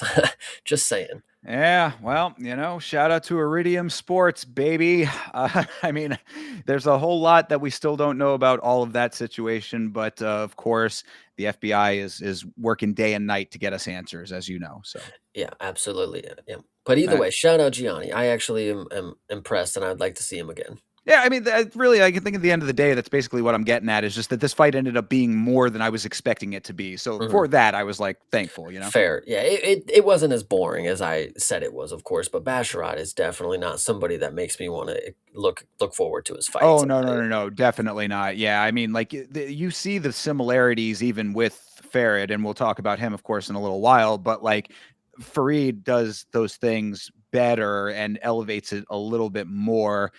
This is always that the sibling situation. Javid definitely is the weaker of the two. Yeah. All right. Well, on to the next one here. And this is a little bit of a discussion, I'm sure. Bruna Brazil versus Ketlin Sosa. Turned out to be a little bit closer of a fight than I was expecting it to be, but this fight was not great. What I will say is I think we have all been lied to. And if you were lied to by anybody, it's me. I told you guys pretty privilege exists. Bruna Brazil, if I could tell you that there is a prettier woman in the UFC, I'd be a fucking liar. And I can't tell you that that she that she lost this fight, guys. She won this one, in my opinion, all 3 rounds very easily because Ketlin Souza is does nothing. She does nothing, guys. She walks forward, and granted, that is a good aspect to have when you're eating a bunch of shots and you can just zombie your way through them and you go in and unload punches, get on the inside. No, she don't do none of that. She don't do none of that. I'll tell you what she does. There is one thing that she does good, and I don't know if the judges gave her 2 rounds based off of this or what, because she didn't do anything after this. She is good at cutting off the cage. She can cut the cage off like a motherfucker, but she don't know how to do shit with it when she gets to it. Bruna just goes the other way, and then she goes and cuts it off the other way. Bruna goes the other way. She cuts her off that way. She goes the Well, other yeah, way. I mean, she cuts the cage off and then also gets her hands on her and then just holds her in place. That was the It's big note for sure. Now, granted though, we thought that it was one way, and that's kind of the mindset that you're coming from with this. Upon rewatch, I am very sad to say, and it pains me to say this, but because I thought that this was a robbery myself when I watched it on the watch along. Of course, maybe wasn't paying as close attention. I'm talking to chat and stuff or whatever, but on the rewatch, this was not a robbery. This Sosa took those last 2 rounds with minimal output and a ton of cage cuddles. And the reason that this is the truth is because Brazil let her output just tank in the last 2 rounds. Bruno Brazil in this fight was one way in round one and then a 180 completely different in the last 2 rounds. She stopped putting out any kind of offense at all in those last 2 rounds. It was so bad. Now, this is also coming with the punctuation of all of the cage clinching from Sosa, which she did nothing with. So I'm agreeing with you completely on Sosa not looking great. That's why I thought, if out of my side eye, when I'm, going back and forth watching this fight, I'm like, this is Bruna Brazil's fight. She's obviously the one. She's moving a whole lot. She was getting out of the clinch situations a lot. She was, able to get herself, like you said, circle out the other way. She was definitely able to maneuver herself, but it has to be paired with actual activity. And that's, I said, the problem is that Brazil significantly slowed her own activity in the second. Sosa was the aggressor, even with the neutralizing cage clinching. Yeah, this one, I definitely understand what you're saying. When it came to round 2 and 3, I'm thinking hard, like at a punch or a kick that Bruna maybe attempted. It's really hard to think about her actually doing anything. So you're not wrong there, but genuinely speaking, and I know we're gonna have to explain this for the co-main event or whatever it is later, but or the third fight down. How do you win if how do you win, right? If the position that you're scoring is the position that you're scoring that is winning you the fight has been broken up 2 to 3 times because you haven't been doing anything with the position. How are you winning with those scenarios? Like I'm That's confused. No, I agree. I mean, and this is why this is why it pains me to say that she won it. The reason that you have to give it to her is because it's the only thing that there was. And you made a point. This is something I go back to several times now, and have gone back to a number of times. Is that what you said is that there should be some type of scoring for negating neutralization. You know what I mean? If all you're doing is holding a person on the cage, this goes back to Mario Bautista and Jose Aldo. Like, if all you are doing is holding a person in place and they break out of that, then there should be some type of at least an equal scoring of some sort for both people. Maybe if you want to go that route, I guess. But like, I think that there needs to be some type of metric to say that you got out of what that other person was attempting to do, because they didn't do it. They didn't do anything with it. And that is this fight to a T. Sosa gets all of the boost of the judging here because she was holding her in place. She finally did get a little bit more active in the clinch in the third round, which I think is maybe something that you could say, again, minimal, my guy. I know. I get, dude, bro, it's none of this is like me, like really like putting praise on. I'm saying just as basic facts. But again, this also goes back to Brazil not doing enough herself. And it's like, this could have been so different for Bruna Brazil had she just done anything in those last 2 rounds, because it would have been so easy to say, there's your thing. There's your thing. Just 2 shots could have made this whole fight different. No, I definitely agree with you. She wasn't doing jack shit, but looking real good. And listen, You're a fan, huh? I'm a big fan of Bruna Brazil now, guys. I can't believe they had her in the road to the UFC or whatever. You're hiding her off in China or whatever. Bring her back to the apex, brother. Like, get her back on my screen, and don't give her somebody that's going to hold her against the cage next time. Sure. Give her a BJJ specialist, and I will be very happy to watch. But this one it was unfortunate to see because, yeah, I would love to see Bruna Brazil win this one, but like, damn, 11-6, girl. Like, fuck, like, Jesus Christ. No, dude. I mean, it was so bad compared to what she was doing in the first round. Like, I was like, if she had done even a half or a quarter of the output that she had in the first round, because the first round was clearly hers. Like, she took that very easily based on the activity. Because, like I said, I had it in the notes. Clinch broken up all 3 rounds. There was a clinch break in every round of this fight, and 2 in the third. There were 4 clinch breaks in this fight. So that being said, if she had done a tenth of the stuff that she was doing in that first round, it would have been a walk in the park for her, because you could always point to those as the punctuations, but she just didn't. And I really thought, again, I praised Senko earlier, I'll praise her again right here. Well, on Sosa's side, Sosa had no game plan whatsoever for the clinching. She literally was holding her in place and then in her mind, like, what's the next thing now? And did not have an answer for that. So it's like, this was just a sloppy kind of situation all across the board as far as how like all this stuff sort of went down. There was also one other little weird thing I wanted to mention, which was when on the last clinch break, Brazil allows Sosa to adjust her shorts. Like Paul Felder made kind of a thing about that, where like they broke off, and then Bruno was like, excuse me, Sosa was like, hey, hold on a second, and she's kind of like adjusting her shorts, and then Bruno was just letting her do it. Felder was like, kick her in the fucking face. I was like, that could have made the exact difference I'm talking about. Yeah, I definitely agree with that moment. I remember seeing that, but the thing that sticks out to me, and Hydra just brought it up, I love how she fell off so hard. The UFC stopped including her in the Fighting Nerds graphics and their combined records. It's not even about all that. It's the fact that she is a fighting nerd and she sucks. Like, have I not been telling you guys the fighting nerds are falling off? Like, as we speak, every single time that you think that they're having their big monumental comeback, this is the fight that's gonna get them back on the map. You're gonna believe that the only ones protest. The only ones protest. We'll talk about another fighting nerd here in a little I was bit gonna who, say, yeah. but the image is slowly fading away for the fear that these guys can strike just by training any of these fighters. They can find some guy out in Poland and trade him, and for but the split moment, you think that they got him. They know everything, and then here we are once again. We're back in the But position with Bruno Brazil. I think the thing though is that like Brazil was never part of like the mystique of the fighting nerds. You know what I mean? Like because when he's saying that they stopped including her, they never really included her to begin with. For the longest time, I don't think anybody really even knew that she was a fighting nerd. You know what I mean? Like it kind of had to come out over time. Like they were not including her in the the undefeated metric that they were putting out there when the fighting nerds were all undefeated or whatever. So like I think that they were kind of intentionally backseating her to an extent. And yeah, you kind of see why. So I mean, I wouldn't necessarily put this all on the nerds specifically because when she was striking in the first round, it was better than Sosa's was.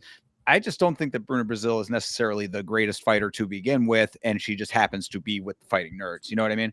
I think the unfortunate part is, and like I said, they shipped her off to Road to the UFC. Guys, she has a current win over Shi Ming. What did they do? Like, why? Hurts my heart, dude. Doctor Sleep getting beaten by Bruna Brazil on a card that none of us got to see, and then we come back with Bruna Brazil here, and this is what we do get to see.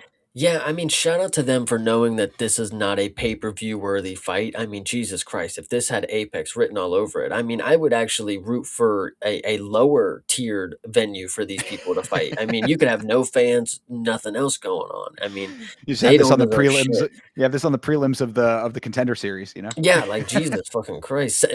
Send them back to Road to the UFC after this one, basically. Jesus. Yeah, indeed. I mean, really, I got lucky with the pick on this one because I did think that it was a little bit of a coin flip as far as, knowing that neither of these women are particularly standout fighters. But again, it really was by pure luck because Sosa is so not it. Like, Mhm. she's just another one that, like, dude, when she is on the card, it's like, she'll defy the logic that you see the tattoos, you think that she's going to come out here and just give all of this gritty performance, and then she just defies that completely. I really don't need to see her fight more. It's like I hate to say that it's not personal to her, but like between what we saw in this fight, this really was a clear indicator that she just doesn't have much to offer at the UFC level, in my opinion. True, I definitely agree. And if she was a bantamweight, honestly, I would say, okay, maybe she has a chance. Any fighting style that can win fights at bantamweight, sure. Strawweight though, I mean, no. I mean, you're just not gonna have the skills to keep up. I mean, you can do it right now against Bruno Brazil, but once you get to a certain level, you're gonna get humbled really, really quickly, and then you're gonna have so many things that you're gonna have to go work on. It's because none of the things that you had worked, Like, I don't Yeah. know. No, absolutely. So either way, I mean, this fight kind of was what it was. Again, in the moment, kind of not seeing necessarily every single element of what into it, but I did think that Bruno Brazil won it in the moment, so that you can understand the perception there. If that is my perception, with all of the circumstances being as they were, then there are major improvements that are needed on both sides of this fight, and I just don't know if we're gonna get it. So whatever. I think Bruna's done. I'm not gonna lie. You think so? I mean, I think 11 and 6, 11, 6 and 1. 11-6 is crazy. I know her UFC record. Oh, Candy Cane. Yeah, never mind. Yeah, Yeah. just I don't know. I mean, obviously, she won her last fight, Road to the UFC. I guess there's some merit there that you can't cut her because she's 1-1 in her last two. But I don't know. 11-6 is pretty crazy, guys. Yeah, yeah. Well, we'll see what they end up doing with her, but this fight was certainly a thing that happened. Yeah. All right, well, let's talk about another thing that happened. It's a little bit more interesting, I suppose. This is Nikolai Veretennikov versus Nico Price. I said, damn you, Nico. Veretennikov sucks on the ground. Grappling is the only thing that you are good at, and you choose to strike with this man. Two of my parlays busted because Nico Price did not have the good sense to level change. I hate to say that I was so spot on with this. The first fight Yeah. I ever saw of Nico Price. One more time, I'll tell you the story. Robbie Lawler's retirement. Walks in, dirty boxing, clinch, right uppercut, just drops him, folds him like a lawn chair. Now, in this fight, it didn't necessarily happen like that, but you could tell that Veretennikov was here to finish a fight early. And Nico Price, I mean, Jesus fucking Christ. What can you even say? I mean, he gets punched 3 times and his body just decides to quit on him. I mean, it sucks because like you see the fight, you're watching it and you're like, oh yeah, he's done. Just end the fight. Just end it. He's not even there. He's not even attempting. And then he's like all wobbly and the ref stops it. And then he's like, I'm good. Like I'm good. It's like, Jesus, you are so not good. Like that's how bad it was, is because you don't even know how bad it was, and you were still on your feet, and you just weren't there, brother. Like it was easy, quick for Veretennikov, and Nico Price could not have looked more washed, unfortunately. Yeah, yeah, no, you're absolutely right. And again, going back to my initial point, like obviously the combo that did the trick for Veretennikov was very impressive. It was the right hand, the knee, the elbow, and then the three piece. I was like, that's a solid combo that he landed there. So good job on that. But bringing it back to the original point, Veretennikov lands a heavy low kick to start this thing, like a lot of mustard on it. And it's like, okay, you're seeing that this guy is putting he's putting all of his power out early. Then he lands like a hook of some sort. You know, he lands a hand up top, and that should have been the moment where Nico Price realized that he was not standing with this guy. Like, why are you like you already felt the power? You felt it both, both areas. Now you felt Right. it low, you felt it high. You are only good on the ground. That is really where your strength lies. What possessed you to think that this was going to be the game plan? I do not know. That really is kind of like where I lie with like all of the criticism with Nico on this, because it's like it would have been one thing if the combo that landed, that did everything, that ended the fight, was the first thing that happened in the fight, but you felt the power earlier and you still chose to go into the fire. It's like I can't be sad for you, brother. You chose this route. And then just to touch on what you had already mentioned with Nico, yeah, Nico being a state of suspended animation is what I had said, where he's got his hand on the cage and he's just being pummeled. Then fight gets stopped, and he has the nerve to complain about the stoppage to someone outside of the cage. He was like, he's holding himself up, and then he comes to finally, and he's just like talking. That really was like, you can see what I'm doing here. He's like, he comes to, and he's like, bro, I'm not even out. Like, what are you talking? Yeah. Like, he like looks off to the side of the cage. It's like, dude, I mean, that right there should tell you that you are not okay, my guy. You woke up into an ended fight. So this was a really terrible performance for Nico Price. He probably is also on the chopping block, I would think, at this point. I don't think there's really too much more that you can do aside from having him take these kinds of fights and having this kind of an outcome. But this sadly to me also is another performance that will lead you to believe that Veretennikov is actually really good. I will admit that he is powerful, but just take him down like Vanderford did. Why?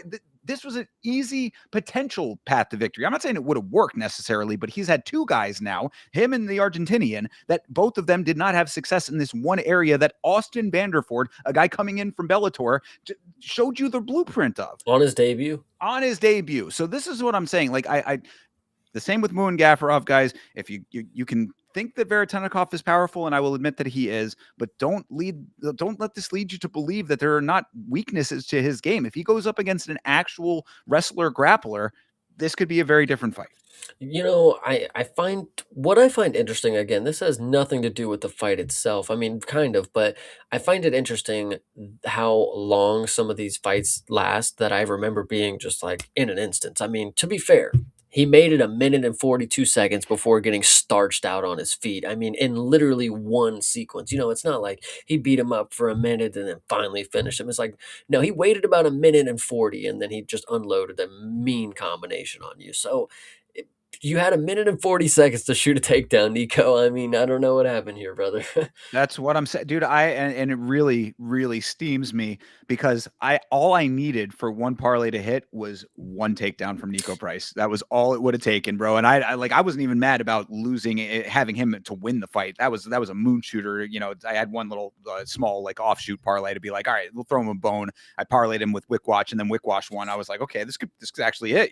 Yeah. It's like that. Whatever. I'm not mad about that one. That was always a long shot, but one takedown, bro. come on, Nico, it's time to pack it up, my guy. He's a Florida guy too, so you know that I would like to be riding with him, but I can't. Yeah, I definitely. I wish there was more to say, but I'm telling you, he finished him as quick as he walked down to the fucking cage. Shout out Well, I mean, Veretennikov, you I know. I think that what I would ask then is that like I mean how I've kind of said how I feel about Veretennikov. You and me have talked about him plenty at this point between his other fights. I mean, do you think that this changes your perception of him? Nope, brother is 14-7 and went up against a dude who got knocked out on a guy's retirement fight. I mean, this guy again. Hydra even said it. You know, Nico in this current state might have the worst chin I've ever seen. I mean, it's not as bad as like Paul Craig, maybe. I don't know. Like that's somebody who I would say like, oh, I mean, I don't know. A But guy either who's way, retired? a guy who's retired. Yeah, so Nico Prices probably need to be hanging it up too. It's really, I think, at the end of the day, and I hate to say that, I'm not out here trying to tell like guys, not to continue pursuing their dreams and all of these kinds of things, but when you recognize it, you recognize it. And now at 16-10, Mhm. I think that it's, I don't, you decide, but I'm just, True. that's how I feel about it. All right, well, let's round out these prelims here with what I thought potentially could have been fight of the night. I was surprised with who they ended up giving this to, but with the fight of the night, that is. But this is Alex Morono versus Daniil Donchenko. Pretty action packed, all things considered, even if it was slightly one sided for the majority of it. Yeah, no, this was about as one-sided as it got. I mean, this was a blank canvas type of fight for Danilo. I mean, you got to just see all of what he was willing to do to try to win a fight. Now, he did not go ahead and finish the fight, but he did win a fight very convincingly. He did just about everything you wanted somebody to do. I mean, because when you think of somebody who's young, not he's 14-2, not necessarily the most experienced when it comes to being in the UFC, of course, but when you see somebody walk out and you do it all the time. As a spectator at home, you watch the dude walk out and you say, that guy's got a fucking knee wrap on. Like, are you kidding me right now? You're going to tell me he's going to win a fight with a bum knee? And then when you see Daniil walk out and just blast 5 leg kicks right off the bat, it's like, that's exactly what I'm talking about. If Chris Weidman comes back in the fucking organization, you are Brad Tavares and you kick the living shit out of his leg. That's the This shit that I'm talking about. This guy Daniil saw the knee brace was black, right? That it was the material was black. He saw this black bar on this man's knee and said, "That is my target." Yeah. He attacked that thing so relentlessly. I was like, exactly what you're talking. I think I even said it on the watch along. I'm like, Chase is loving this right now because this is something that you've talked about, and I agree with you entirely. If you're coming into the fight compromised, you chose to take this fight. You have to fight. This is exactly, the circumstances are exactly as they are going to be regardless. So this was the right call on Daniil's side there. I do take a little bit of issue though, saying that this was as one-sided as it gets, because Morono did land a couple of little things here and there. I mean, now it wasn't sustained. And Morono, I think with the note that I had last week, I think definitely proved to be true, is that Morono, the speed is just gone for this guy, plus a bum knee. So it's like, you already got a guy who's a little bit later in the game. He's a little bit slower to begin with. Now you got a knee compromise. You got an attacked compromised knee with what Daniil was doing to him.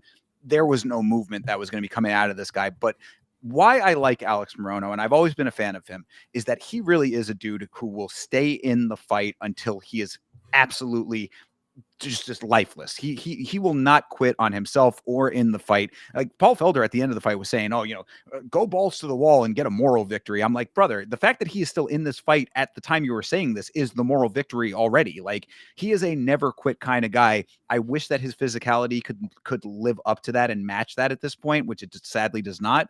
But I still got to give him a lot of credit. He landed, after getting dropped in the first round, looking like this fight could have been finished. He got up and landed a spinning back fist that actually had Daniil a little bit, just a little bit shook. Not, no crazy stunner shot or anything, but enough to be like, got his attention, like, oh, shoot.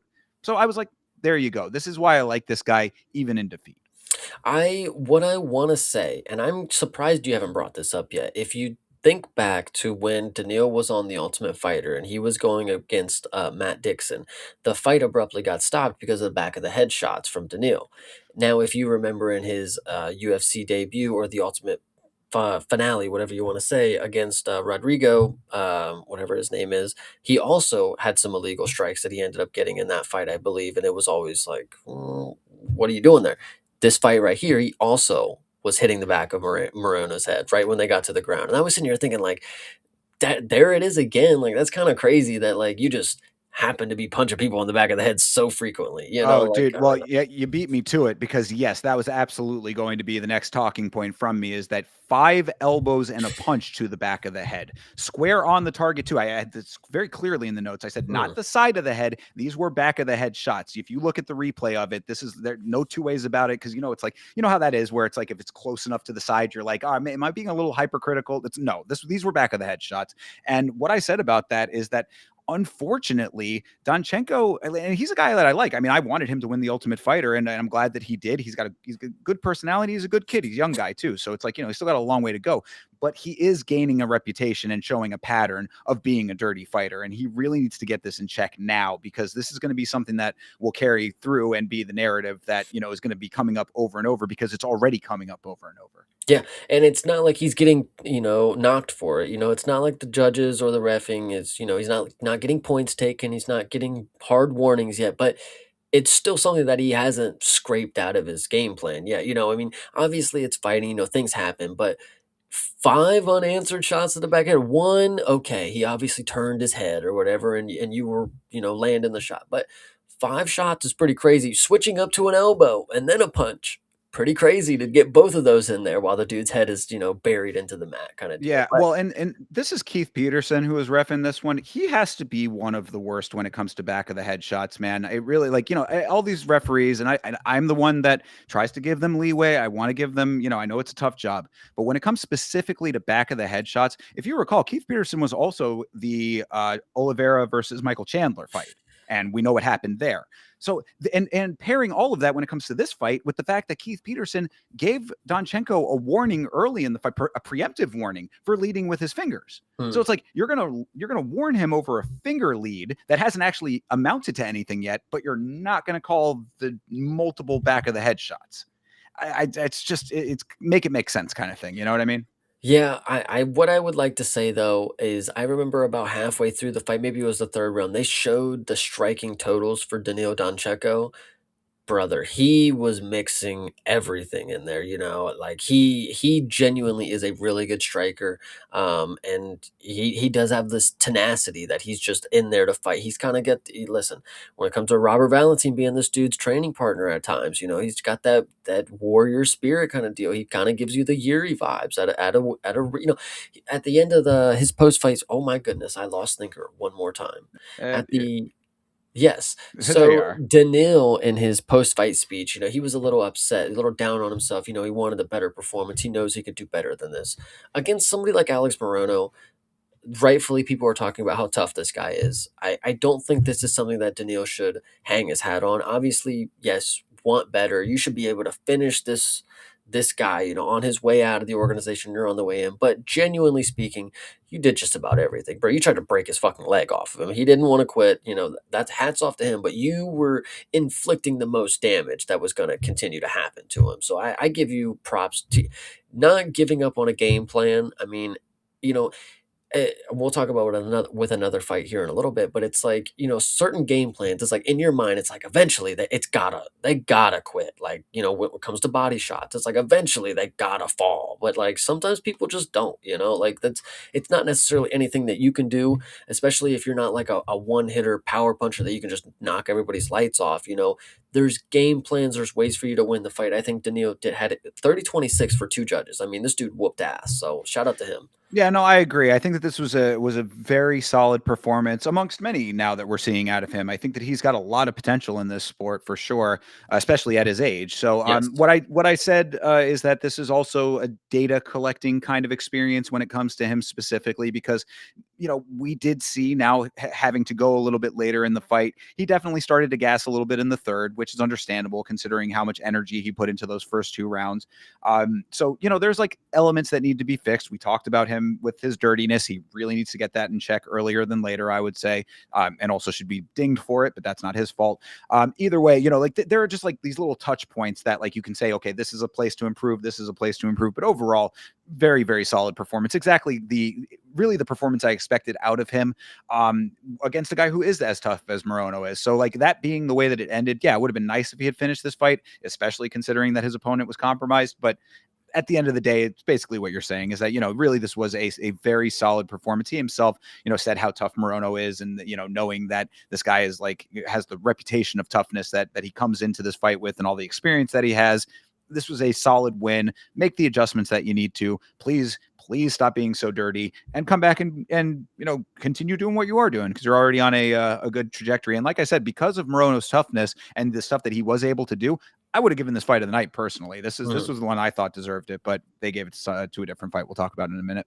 And to note, we have two Ukrainian welterweights that are taking over the division right now. One of them is probably ranked right now, and the other one is maybe 2 fights away from being ranked. So keep that in mind, everybody.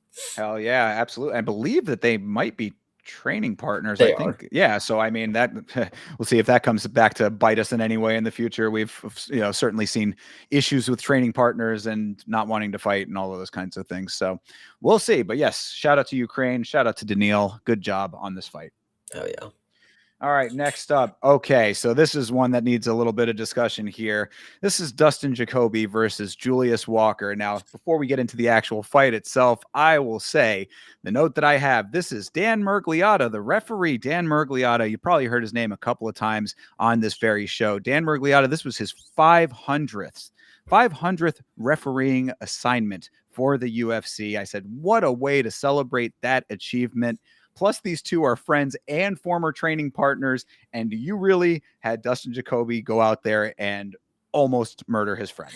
Yeah, this one was a very interesting one because while at first it did seem like it was going to be a slug one, it was going to be a sluggy fight the way it started out. Julius Walker is a very He's very timid, he's very controlled, he's looking for that right shot. He doesn't have the ability to just throw his hands out there and let them fly.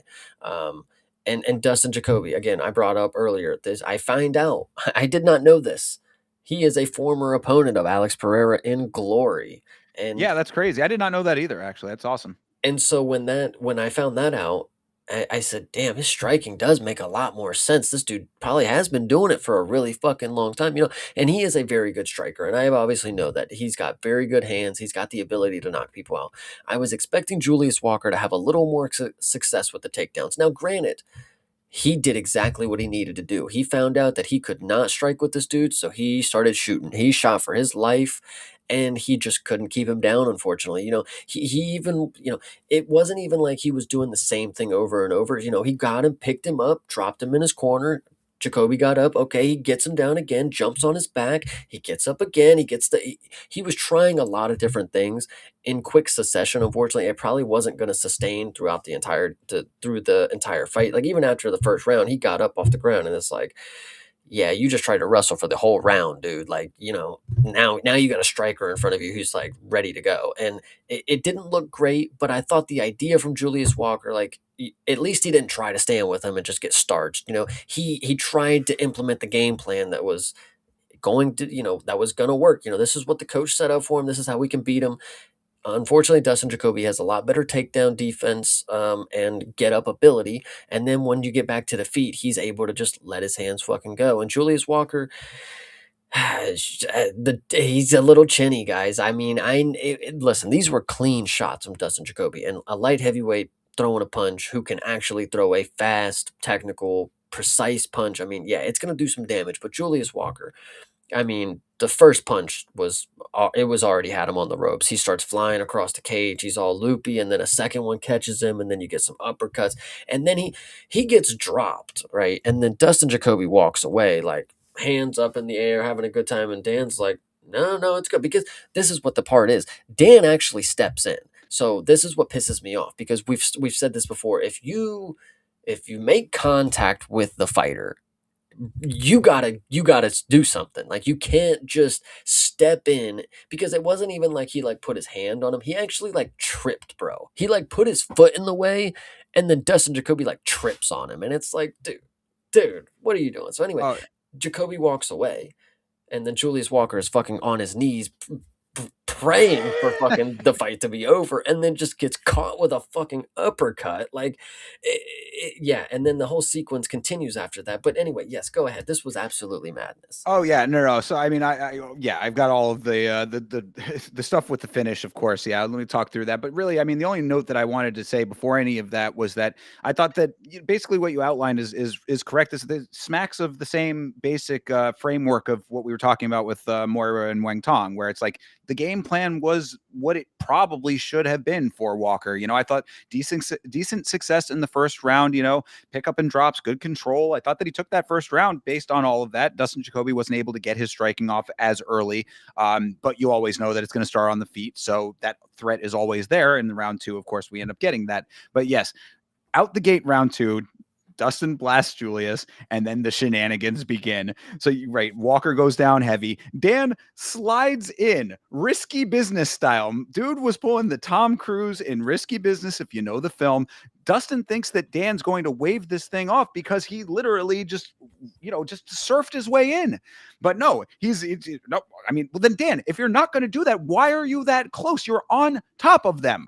Brother, like, this is not rocket science as to why Dustin Jacoby did what he did, and it would have been okay to have stopped the fight at that time. That's the other thing that really boggles my mind. This would not have been a bad stoppage or one anybody would have disputed, really. I mean, like, you can always go back to the ISO cam and the slow motion and be like, oh man, well, that looks early now. But in the moment, if he had stopped it right then and there, I think that everybody would have been pretty okay with it based on the way that Walker went down. But he doesn't wave it off. So Jacoby has to butcher Walker while he's in the twilight zone. So Walker ends up panic wrestling. Dustin lands some more solid elbows to the side of the head. He goes down again. And then finally, mercifully, Dan steps in and stops this thing. I said, congratulations on 500 fights, Ref Dan. Now please fucking retire. Get out of here with this shit, dude, because we know you're deaf already, and things like this do not bode well for anyone. No one should be scared to be in the cage with you. I definitely agree, but no, what I think what is absolutely the funniest part, like I said, so right when Dan slides in there, Jacoby kind of walks away. Julius Walker's on his knees begging to be the fight to be over, basically. And Mergliata he's like, no, carry on, carry on. So when the camera switches, you actually get a shot where Mergliata's in the way. Like, you can't see Julius Walker behind you. You see Mergliata just kind of covering the screen, and then you see Dustin Jacoby just laid fucking Julius Walker out, and then you see him fly over, and it's like, oh my fucking god! Like, why would you not end the fight right Well, there, bro? and you saw Dustin Jacoby after the initial lack of contact Yeah. or whatever, the initial slide in. You saw him look at Big Dan with the hands up, like, bro, are you kidding me right now? Like, you're really gonna make me keep doing this? It's like, yeah, we all kind of felt that way, and they even said on commentary, of course, these guys, somewhat friendly, not necessarily best friends, but friendly. They were former training partners at some point, so it's like, we not only am I like having to go in and put unnecessary damage on a person, but a person who I know, like, dude, like, just stop the fight. Like, this was okay. It would have been perfectly fine. You are making this something worse than it had to have been. Yeah, no, this was a very good finish from Jacoby. I was not necessarily, I'm not mad at Julius Walker. I'm not disappointed. I'm just under the understanding that he don't have a chin, man. He genuinely got hit, and it didn't look, he didn't have, his body didn't do the right instinctual things for the fight to continue on. It was just in panic flop mode, and the ref obviously has his discretion to step in at that point. He wanted to, let you go on a little longer. We always have the argument, let him fight through it. He would have fought through it. Julius Walker, unfortunately, was not going to fight through that shit. Right. He was done, and we got to actually see what that was like. Unfortunately, so Yeah. I did not love the stop, did not love the performance from Julius. But again, at the end of the day, I think you tried your best opportunity. In some world, you held him down the entire first round, or you subbed him in the first round. I don't know. So Yeah, exactly. Like, if they fight, 100 times, that works one time. You know what I mean? yeah. Like, it just wasn't this fight. So it makes sense. The game plan was what it was. Really, the emphasis on all of this has to be on Big Dan. And shout out to Hydra always, but I gotta at least read this one because this really made me laugh. Dan picked the right answer on a multiple choice test, then erased it and picked the joke answer meant to make it easier.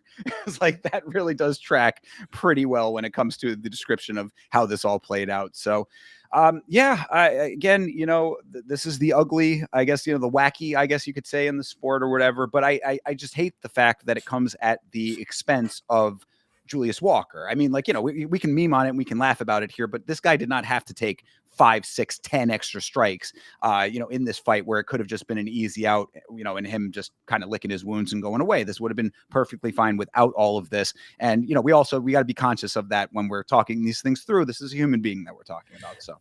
Julius Walker also did come out on Twitter and he said, I'm fine, I don't have a concussion, I don't have any like injuries kind of deal. But the funny thing that he did say, he was like, I did roll my ankle though. I don't know when that happened, probably when I was unconscious, like so. Yeah, any of the 30 seconds worth of disassociation that you that you were Yeah. in an alternate plane of existence. Yeah. Well, shout out to Julius Walker for being a good sport about it. But really, again, it goes back to the conversation we had earlier in the stream about, the just the need for a bigger variety of people with better training to be doing this job. Like Dan Murgliata has had 500 fights in the organization now and is still having these kinds of things happen. We need more people. Yeah, 100%. So this comment here, Dan isn't a human, he's a troglodyte. hey, yikes! Well, that's certainly strong and pointed language, but I mean, at least in this instance, it's hard to disagree to a full extent. I mean, I don't know if I necessarily would go that far, but I would say a whole bunch about his hearing. We've talked about that. Hell yeah. All right, whatever on all that, but yeah, shout out to Dustin Jacoby. Oh, actually, I guess the last thing I did want to ask is, do you think that Dustin Jacoby is going to be on the White House card? / do you think that Dustin Jacoby is going to play golf with the president? I always find this so funny because Donald Trump, again, I've pointed this out to you guys many different times. Donald Trump is one of the biggest casuals ever. He shows up to one main card every blue fucking moon, and everybody thinks he's the biggest fan of the UFC ever. He likes Derek Lewis, sure. Doesn't even like Colby Covington anymore. I can promise you, he doesn't even know who Dustin Jacoby is. And, I hate to break it to you, Dustin. I don't think he goes golfing with just anybody these days. I think you got to be a selected party member. You got to be on a list of some sort to be associated with Donald Trump. I don't know. I'm just saying. I don't know. Fair enough. I mean, he certainly was asking for it, so all will be revealed soon, I guess, when it comes to all of that. I can't wait for Donald Trump to come out one day and he's gonna be like, here's the list of everybody that asked to be on the card. Dustin Jacoby, you're on it, buddy. Gotcha. That's hilarious because that's actually something that he probably would do is be like, look at all these people who wanted to be on the card. They didn't make it, but you guys did. Yes. That was a pretty good impression. Thank you.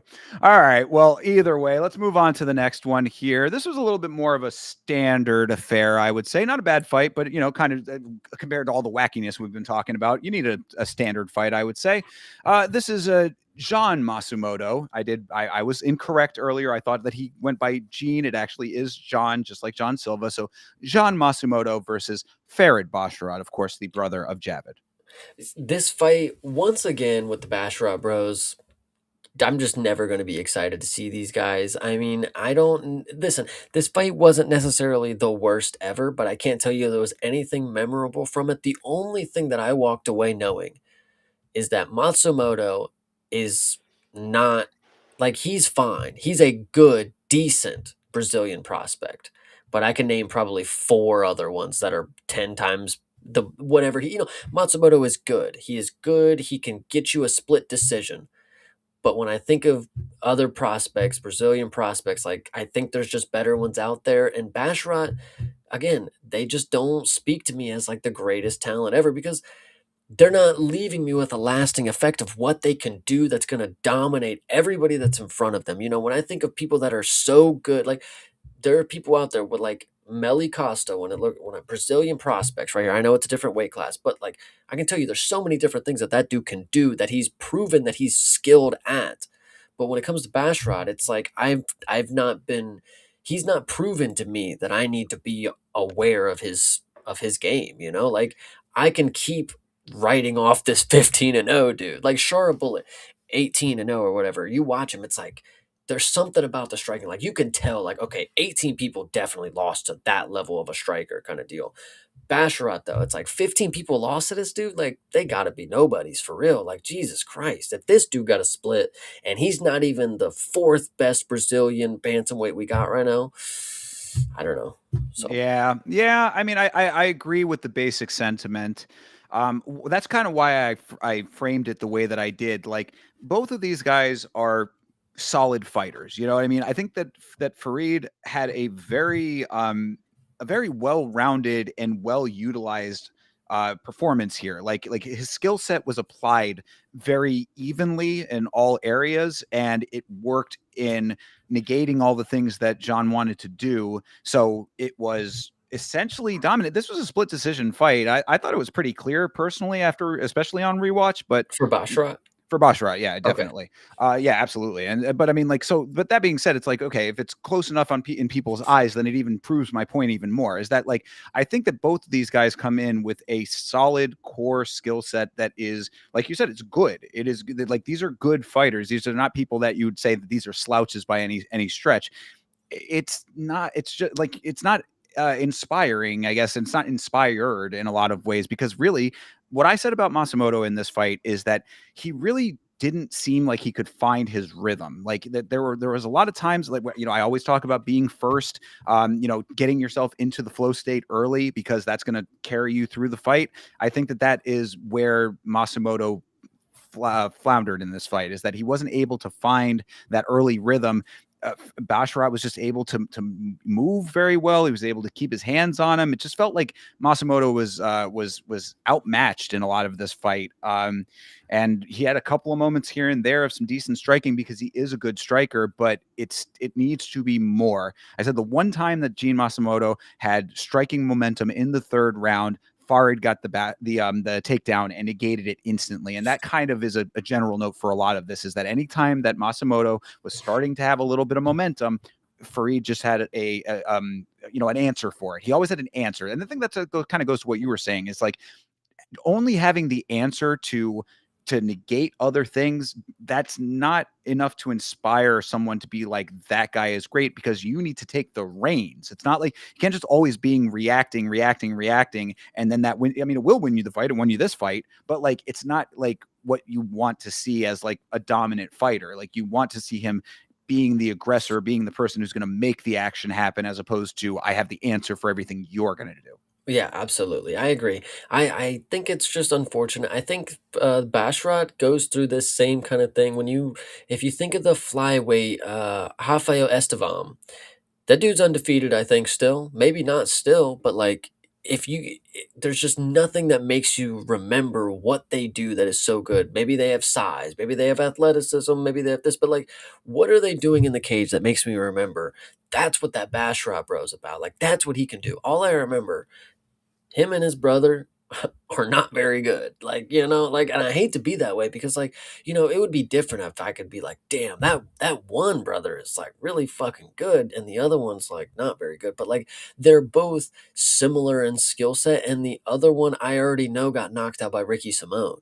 So like the fact that I can barely tell which one is that one, like, like that's the worst part. Yeah, no, you're not wrong, and you're also not alone in that sentiment, because this was the first major instance on the broadcast where the new expanded apex came into the equation. Because when Farid Basharat was on the microphone, you could hear just how angry the crowd was with him winning this decision. Now, again, I thought he won this pretty handily personally, so maybe I need to go through it with a fine tooth comb or whatever. Maybe it's Brazilians in the crowd that are, a little bit biased, whatever the reason was. That's besides the point. Point is that when he was on the microphone, you could hear very, very clearly that crowd was not happy with this decision, and they were letting him know in a big way. I think I've talked a lot about him and his brother, and I think it would make you guys assume that I'm biased towards them and I just don't like them. I'm never going to, but I will say this, and you reminded me because his post fight speech, you are right. He got booed immediately that they gave him the mic, and I actually think he had a very good response to that. Like, yo, you can feel however you want to feel about it, but like, come on, like. Give us our. We had a fight. I didn't pick the fucking winner. Like, like they told you I won. You can be mad, you can boo all you want, but like, come on, have some respect. Let me have my moment here, and fair, shut the Sure. fuck up, y'all. Like, damn, let me have my moment, and like you said, it might have been the Brazilians out there, but like, who gives a shit, brother? The judges told you that I won. Now you can't be mad at me because I'm the one who competed against your bro. Like, so Oh yeah, I mean, and whatever. I give him a lot of respect for that. That's the same reason why we're going to talk about the main event coming up. Mhm. I've always said that I am a fan of Mario Bautista, even in defeat, often because I thought that he handled the very vocal backlash after the Jose Aldo fight exactly how he should have. I don't give a fuck what you guys think. I won the fight. You suck my balls. I'm out of here. You know what I Yeah. mean? That's really what you should say. It's not, I'm not out here fighting for your approval. I'm out here fighting for my family, fighting for my money, and fighting for the win, and that's what I did. So, your opinions really don't play anything in. I just really brought it up more to say that it was so clearly audible on the broadcast, and that was what was interesting to me. Yeah. It's like because you really can't hear it, and we're going to talk about a fight coming up here where it was even more apparent, and I'll explain what I mean when we get to it. Hell yeah. But yeah, I think that's about it on this one. Like I said, I wish I had more to say, but the lasting effects are that the Bash Rap Bros are as about as good as the Bomb Fiend Bros, and John Matsumoto he's a Brazilian prospect.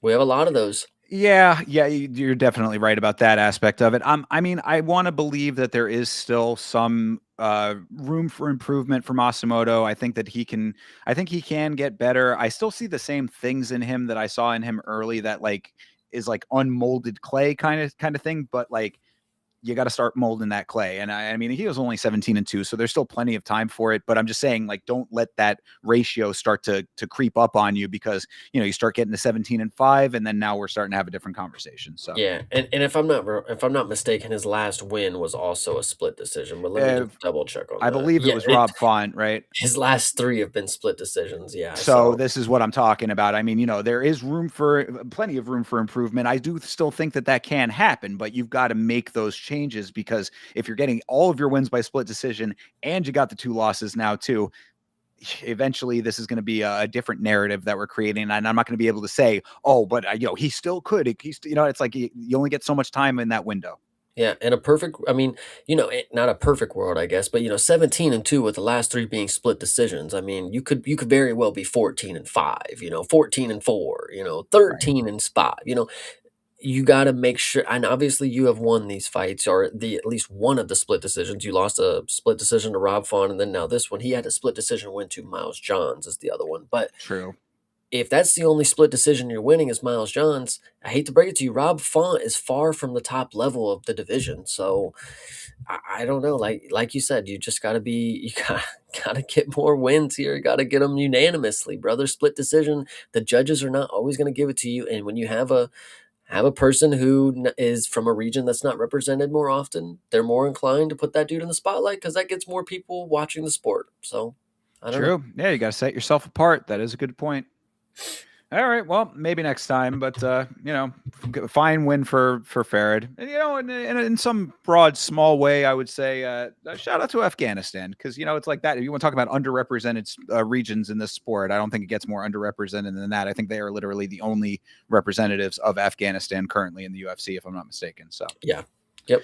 all right. Well, let's move on to the next fight here. This is Mikhail Olashechuk versus Marc-Andre Barrio. Of course, this ended up being the fight that got fight of the night. Do you agree with that, Chase?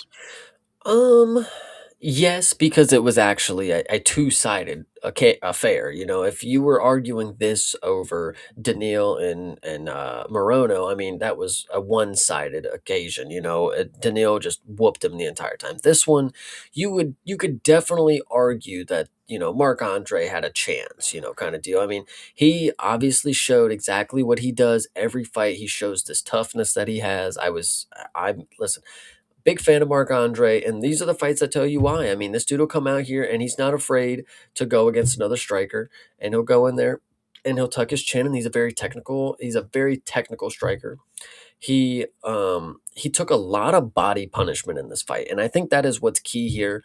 Is Mikel he or Mihal is what they fucking called him in the post fight speech, but Mikel invested a lot in the body, and I actually think again, this is back to what I said earlier. You have a good game plan, and you in your mind, it's like at one point they gotta fucking fall. Like, I'm gonna punch you 100 times in the stomach.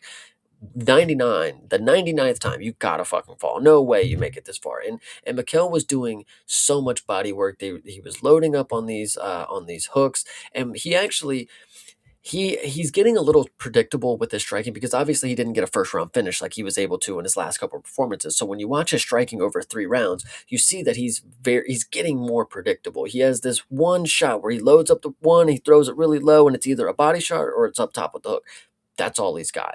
And then at the end of the second round, his coaches even told him, don't even throw the body shot anymore. Don't throw it anymore. Just don't do it again. And to be fair, that would have been a killer fucking game plan. Go 2 rounds, you rip in the body, and then just never do it again. Just never even attempt it. I mean, you might fake him out. But the problem is Mikhail didn't listen. And again, stubborn human thing. He's obviously expecting, like, dude, I'm gonna punch him so hard in the stomach. He's going to give up eventually. I've already done it so much. But to Marc Andre's credit, this dude is one tough son of a gun. I mean, Mikel punched him for 3 rounds, and at no point did I ever feel that Marc Andre was actually gonna, fall over to it. And that's to credit of the toughness that he has. Again, Mikel has been able to finish a lot of the last opponents that he's had. I even brought up the DraftKings stat. He had 5 first round finishes in a row against southpaw opponents or whatever the fuck it was. Well, I brought up that Marc Andre is not that.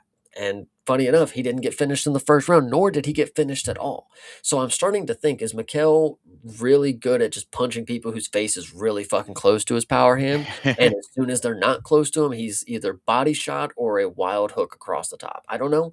But Marc Andre's tough, so I'm not going to say that, if it was a different stance situation, he would have finished him. I think Marc Andre he's just the guy that wasn't going to get finished that night. And Mikhail, very good fight, unanimous decision. I don't have a problem with. Like I said, I think his striking gets very predictable. Once we are 3 rounds in, we can see all of the tips and trades of here. So I would hope that there's going to be more to come, but yeesh, I'm not thinking so. Yeah, I mean, I think I generally agree with most of what you're saying. I think that the thing that makes me like feel the way that I feel about this versus the Donchenko fight is that like Marc Andre, like Senko at one point had said that she thought that Marc Andre was like scaling for late game. She's like, oh, this has been his plan the whole time, like to like wait it out and then start striking. I'm like, he was not. No, he definitely was Yeah. not doing that. But he did adjust well halfway through this fight. But that's also the reason why, like, for the other fight, I mean, and I hate to keep harping on this, like this fight versus that fight thing, but I'm using it as a point to say, like, this fight, like, I think this could have been more a fight of the night had Marc Andre been doing what he was doing later in the fight earlier in the fight. Like if he had started off stronger, like he was just taking so much damage in that first round. Like Mikhail, the one thing that he has paired the striking with is the pressure, because he was pressure heavy this whole fight. He was up in his face for so much of this, really landing those shots. And like you'd said, the shot selection is good. 11 leveling up, whether you want to attribute it all to the fighting nerds, whatever. I said it is very interesting and very cool to see that a guy as late into the game as Olashechuk is, that he has leveled his striking up to where it is at now. But again, pressure heavy. Marc Andre is good off of his back foot, but not in any respect off of based on what Olashechuk was doing. I mean, like if that's what you're paired with, it's going to be very hard to make the moving back and striking off the back foot work for you when the combos were as high as they were for Olashechuk. And I thought that was one of his bigger strengths there. Nice shot selection, steady output, mid-high combos. I was like, this is really nice, Then, and really the funniest thing to me was that like second round, and it was almost exactly halfway through the fight, Barrio takes a kick to the body that like hit like a firecracker. It was like really a loud snap on it. And then it was like he finally woke up and was like, okay, now I actually have to fight. Like I can't stand for this anymore, And I was like, if you had just done that throughout the entirety of this thing, then maybe it would have been a little bit more competitive. And he had his moments towards the end of this fight, but like overall, this really did feel, at least perceptionally, that it was a lot of Olashechuk circling him around, cutting him off, pushing him back, and punch.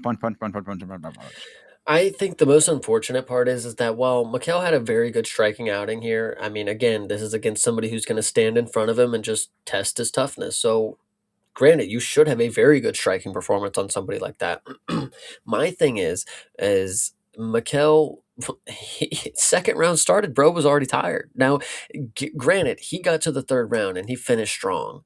and he won the round. But that is partly because Marc Andre was also very tired. I mean, again, you are throwing a lot of punches against a person who's in front of you. You're going to get tired. You're going to gas out. But for Mikhail to be the way that his style is just a very volume heavy striker, at least when he doesn't finish them, from what we're seeing, very volume heavy striking.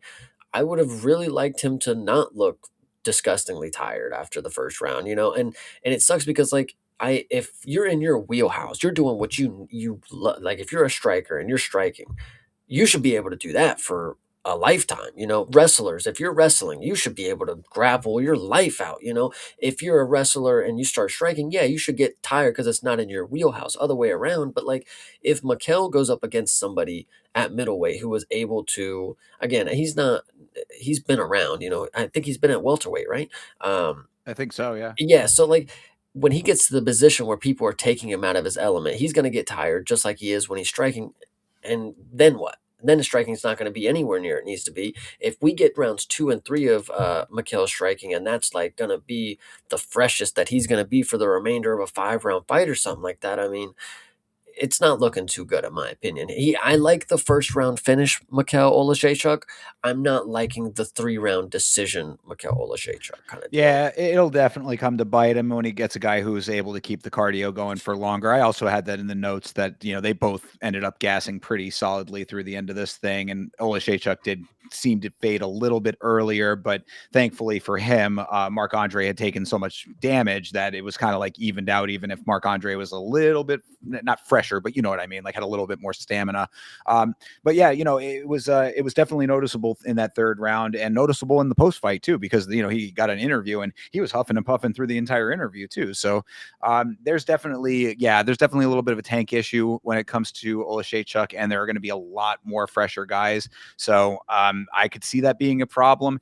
It's like you said, if you're going to be Mr. Volume Striker, then you need to pair it with the power early to actually get the knockouts, because you're going to have problems later in the fight. And if you get a guy who's got a thick skull like Marc-Andre Barrio, then this is how this ends up.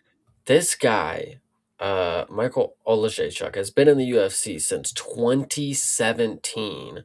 Yeah. That is insane to think about. But when you think of a lot of these people, because like, what's next for Mikhail here? You obviously got to start thinking about where does he go from here.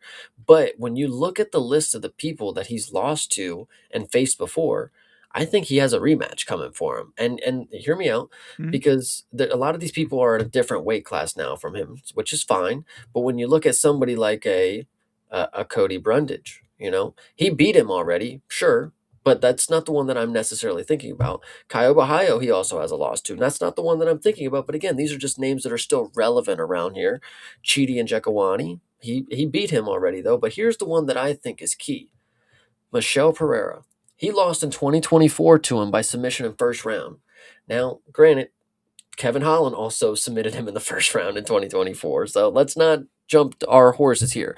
But I would love to see a rematch between Mikel and Michel Pereira, because that's actually one of the first fights that I believe I saw from Michel Pereira. And I'm like, how the fuck are people not on this dude type train? He kicks him in the body and chokes him out in the first round, whatever you want to say. But let's give Michel some redemption here. Give him a rematch or two. I would like to see it. Yeah, well, I mean, that's really what he's been doing for himself with these recent performances, right? He's creating his own redemption. So if that's the case, then yes, go out and reclaim some of those losses. I'm not opposed to that. It is a little close. I mean, 2024 to 2026, I mean, it's not exactly a long time in the past, But but I like the idea that Michelle was right at the top of the pinnacle. He was one fight away. He was in that 5 round against Fluffy, where Mikel is still kind of on his way up now, while Michelle's on his way down. And right. I think the trajectory, like that finish that Michelle got over Mikel, that's like what sent him rocketing into a new division up until a main event fight. I think Mikel is at that point where it's like, this is perfect payback. Like, I can just get you the fuck out of here. You got me. I'll get you back. I like it. Yeah, I'm not opposed to it if they wanted to do it. I mean, and then we can actually see if that is what ends up happening to Pereira, where it's like, like the make or break, bro. Because I mean, like you've been so wishy washy as far as like what we can expect out of you. Sometimes we're getting fireworks, and sometimes we're getting you huffing for dear life on the floor while you're getting manhandled. So Yeah. yeah, I like it. All right. Well, either way, in this fight, this was a fine performance for Olashaychuk. Again, not one that I was as high on as the organization, perhaps, but I still do give him his credit. And like I said, it's like you brought up that here since 2017, for him to be this stage of his career and to have leveled up his striking specifically in this way, I gotta praise that. And one more shout out to the brothers of the UFC. Mikel does have a brother, Alexei, who is waiting on the cusp to avenge all of his losses. So Yes. Kevin Holland, if I just named you out, Michelle Pereira, if I just named you out, Shara Bullet, you guys are all on the hit list of Alexei. And I don't know, I was actually wrong. It wasn't welterweight that he competed at before. It was light heavyweight. So if Alexei wants to Oh, go move up and go get avenged losses against Dustin Jacoby, and fucking Ovin St. Preux when he gets his ass back in here. Anybody can get it. I'm taking Alexi over them all. I did not remember that he fought at light heavyweight. That's crazy to me. But Yep. yeah, he must have been a somewhat undersized light heavyweight, I would suspect. But either way, whatever the case may be, Alexei himself is going to have to put a little bit more work in though, because his last fight was not very great. So go out there and get a little bit more, level up the skills. Maybe he becomes a fighting nerd. Maybe the two of them train nerds together, and he can get like his brother. Yeah, and shout out Hydra. I'm glad you see the vision there. Big career divergence for both fighters, and then it's reversed momentum to lead to the rematch. I'm telling you, I think it fucking cooks. I in the back of Mikel's mind, he would want that. Like I know I can get that one back. Like it was just that one. And then in Michelle Pereira's mind, he's that fucking arrogant fucking idiot. He's like, oh, I beat him first round already. I'll go backflip on his fucking head again. Whatever you want to say. Like it's be True. great. Yeah. All right. Well, if they want to do it, then hopefully the representatives who listen to this show all the time will take your thoughts into consideration. Absolutely. All right. Well, we've put it off long enough. Let's talk about it. Of course, this is Jailton Almeida versus Rizvan Kuniev. The note that I have to start this was from the very beginning of the fight. This is our commentator, Brendan Fitzgerald, and he said, Rizvan Kuniev has been anxious to get back to action. I'll fight every month if you'll let me, he says. With what we've seen out of you, brother, no, they will not let you. But now he is also ranked sixth in the world at heavyweight. So how do you reconcile that, Chase? Well, this fight is atrocious. I mean, it's not. And what's bad is when I say that, people are like, "Yeah, man, Kunaev sucks," and I'm like, "Wait a minute, hold on." Like, no, you're missing the point. No, Kunaev actually was the one that was doing anything in this fight. It's not that he made the fight bad. I mean, he had a person that was doing absolutely fucking nothing against him, and not that, and not that it was a bad showcase of skills from Kunaev. It was a lack of skills shown from Jelton Almeida, which we know he has. And what's funny is we know he has the grappling, we know he has the wrestling, and he wasn't even able to get a single leg grabbed on Kunaev, which is absolutely insane. But the fact is that Jelton Almeida had the absolute audacity to look like one of the most competent strikers throwing his hands and then decided to never fucking do it again. There was one moment, I swear to God, he popped a jab, threw a straight, and then dipped under. And I said, holy fuck, he actually knows how to box. And he didn't do that combination ever again. And the whole fight went on with him on the cage, looking at the ref, like putting his hands up. It's like, what are you looking at, brother? Like, oh, I get that the fight got stopped and, you got sent back to the middle, whatever you want to do. Jelton Almeida, I truly DC was not lying. And I know it was funny at first because the way he said it, he truthfully meant it. But Jailton Almeida genuinely just does not have the fighter gene. Like I don't know what it is. Like he's not there. The fight or flight, it just doesn't exist. I don't know. It's crazy. Yeah, I mean, what I said to that when it came to the striking, because I know exactly the shot combo you're talking about, and I said that Jalton has to be the laziest striker in the organization right now, because obviously, like I've always said, he doesn't have that skill at all. But then you see that he has a little bit of that skill, or at least a fleck of it. If you are choosing not to use it in a fight like this, when what you are getting as your opposition is literal neutralization for 90% of the fight, and you know that you're like, for whatever reason, you're deciding to not do anything in that neutralization to advance yourself. So the only thing you can do is use the striking. then I can only chalk it up to laziness. I mean, like, bro, like where is your mindset with that? And I think that it really goes to your point. Yeah, that the fighter gene might not be there. I mean, this was one long round because of the lack of striking. This was one long round of Kunaev out Almeida-ing Almeida. You know what I mean? Like, he was really beating him at his own game. Clinch, knee, stand at range, do nothing, re-enter the clinch. Yeah. It takes two to do the shitbird tango over here. Like, you are in this fight too, Jalton. Yeah, and shout out Hydro once again. Jailton's striking actually looked fast, but he hates being hit so much he'll land 3 strikes and run away. It's absolutely just astronomical the way that he acts in the cage. Like, he acts like, so he'll grapple and he'll have a great time and he'll take people down and he'll sit on their chest and he won't submit them. But when he's held up against the cage, it's like, come on, ref, what the fuck's the problem? Like, what are we doing here? And then when we're in the open cage, dude, don't even get me started. There's nothing really else to talk about except the final sequence where Jailton Almeida points to the ground, Oh, throws 0 strikes, through 0 strikes. Don't even understand it, bro. It's just bad. This fight, I was sitting at work and, like, I'm thinking to myself, like, man, what all am I going to talk about? I'm running through the fights, like, what is there to say about these fights? And I genuinely thought to myself, you can't even say anything about Jailton because, like, there's just no reason to have him in discussions.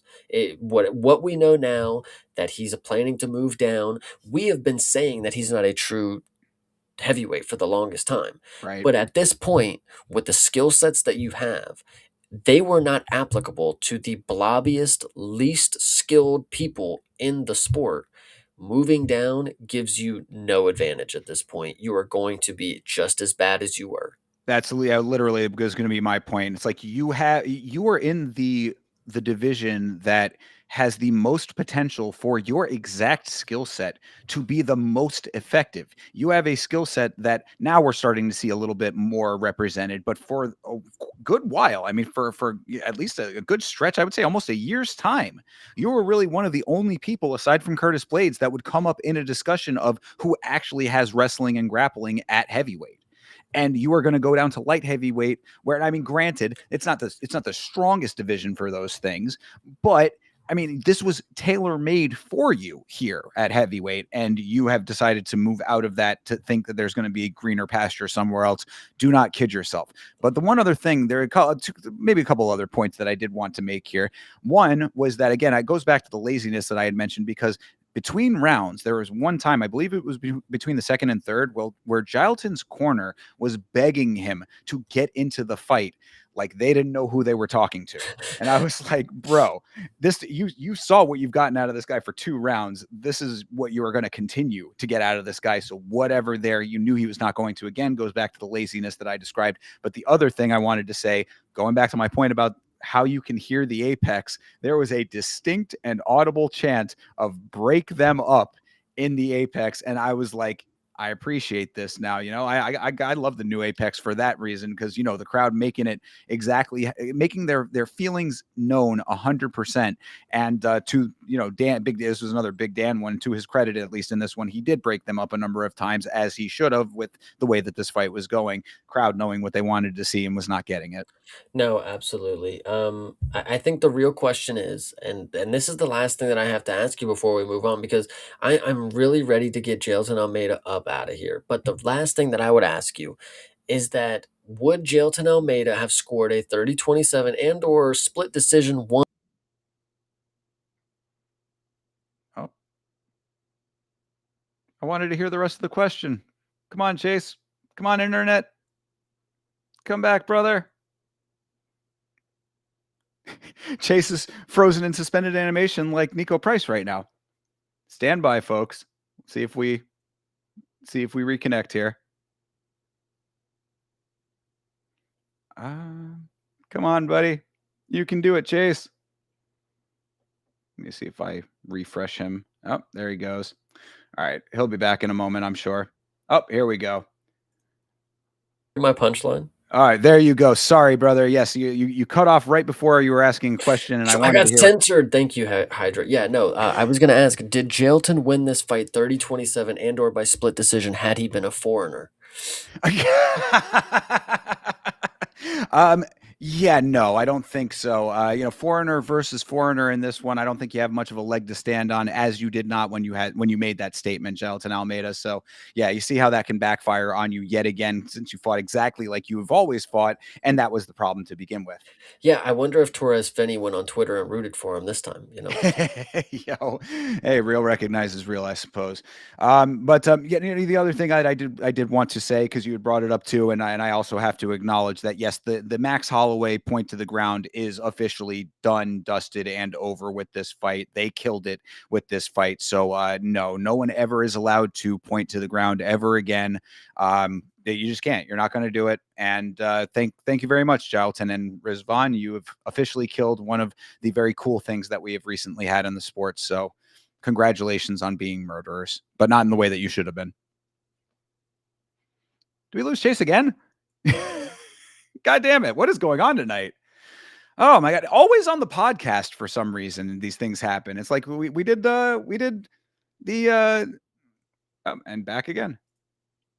Are back once again. Good All Lord. right.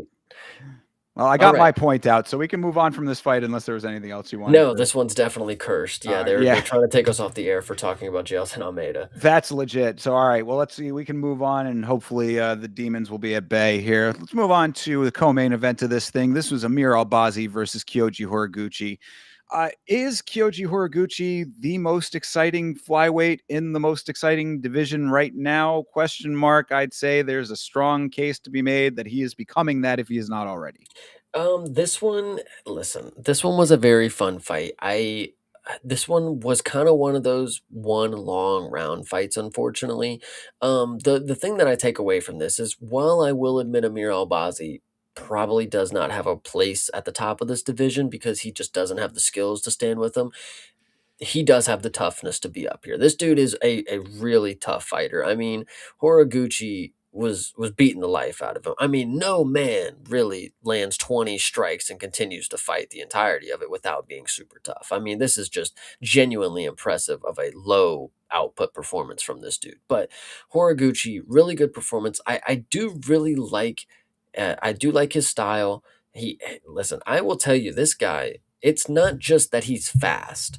He is so fast that Paramount Plus like barely fucking picks up his hands. Like that's it, I was watching it and I was like, am I not at 60 frame? Like, is he moving faster than they can like record? Like, it's pretty crazy because he's a very small fighter, but he uses his style very long and wide, and he's in and out. He does a lot of things well, and he obviously has a lot of different skills and a lot of experience. But the main thing that I want to talk about, and I brought this up on your stream because this has been bothering me for so long, guys. His nickname is the Karate Kid. Mr. Miyagi was the Japanese guy. The Karate Kid was American. Please, people understand that he may have not have seen the movie, and we need to get him.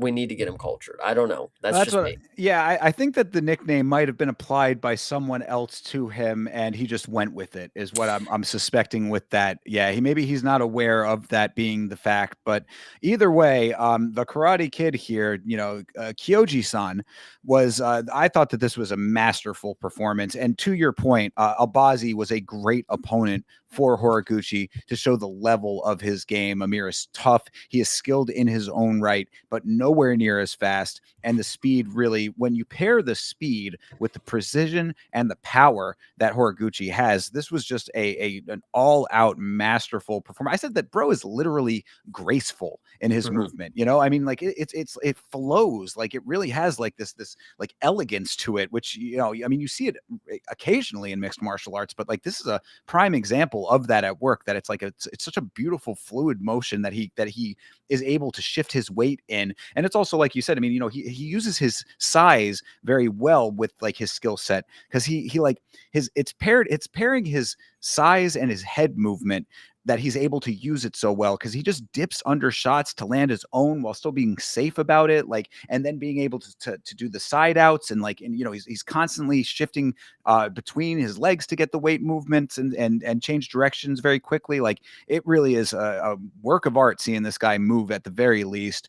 And I thought, again, kind of the theme of this card, Albazi had the right idea in this fight because you saw him trying to pin Kyoji against the cage a lot. He was working for takedowns, but Horiguchi just too nice with the negation of the clinch. Horiguchi needs to teach Jailton Almeida something about that because he was in those clinch situations just right out. He was able to just get himself right out of it and then back to being on his bike. The one thing that I noticed about Horiguchi, and I think this is definitely, I mean, obviously he's made a name for himself without me having to do the analysis, but he is again, karate style, very bladed stance. He's in and out on the outside.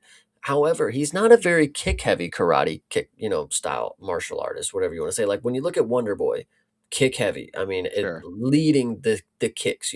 I mean, Horiguchi is doing most of this just off of his hand speed, and I think that's unfortunately when you get listen. I again, he's obviously winning, he's dominating, but for me, I would look at that as like, okay, well, get on the inside, get him up against the cage, get on the inside. I mean, if he's not using his legs, which are his longest weapons, I mean, there's something to say about that. I'm not going to say that I know how to fucking beat it, but like there's something right there that you can pick up. He threw fucking 8 kicks total, like, so whatever you want to say. I don't know. Yeah, I mean, you're not wrong. I mean, when he did land a kick, it was actually really impressive, though, because at the end of round 2, Horiguchi lands essentially a scorpion kick, like, comes up from behind with the kick and behind the head kind of thing, almost the same one that Sosa had landed in her fight. It was one of the few times that she actually had an impactful shot in that entire fight.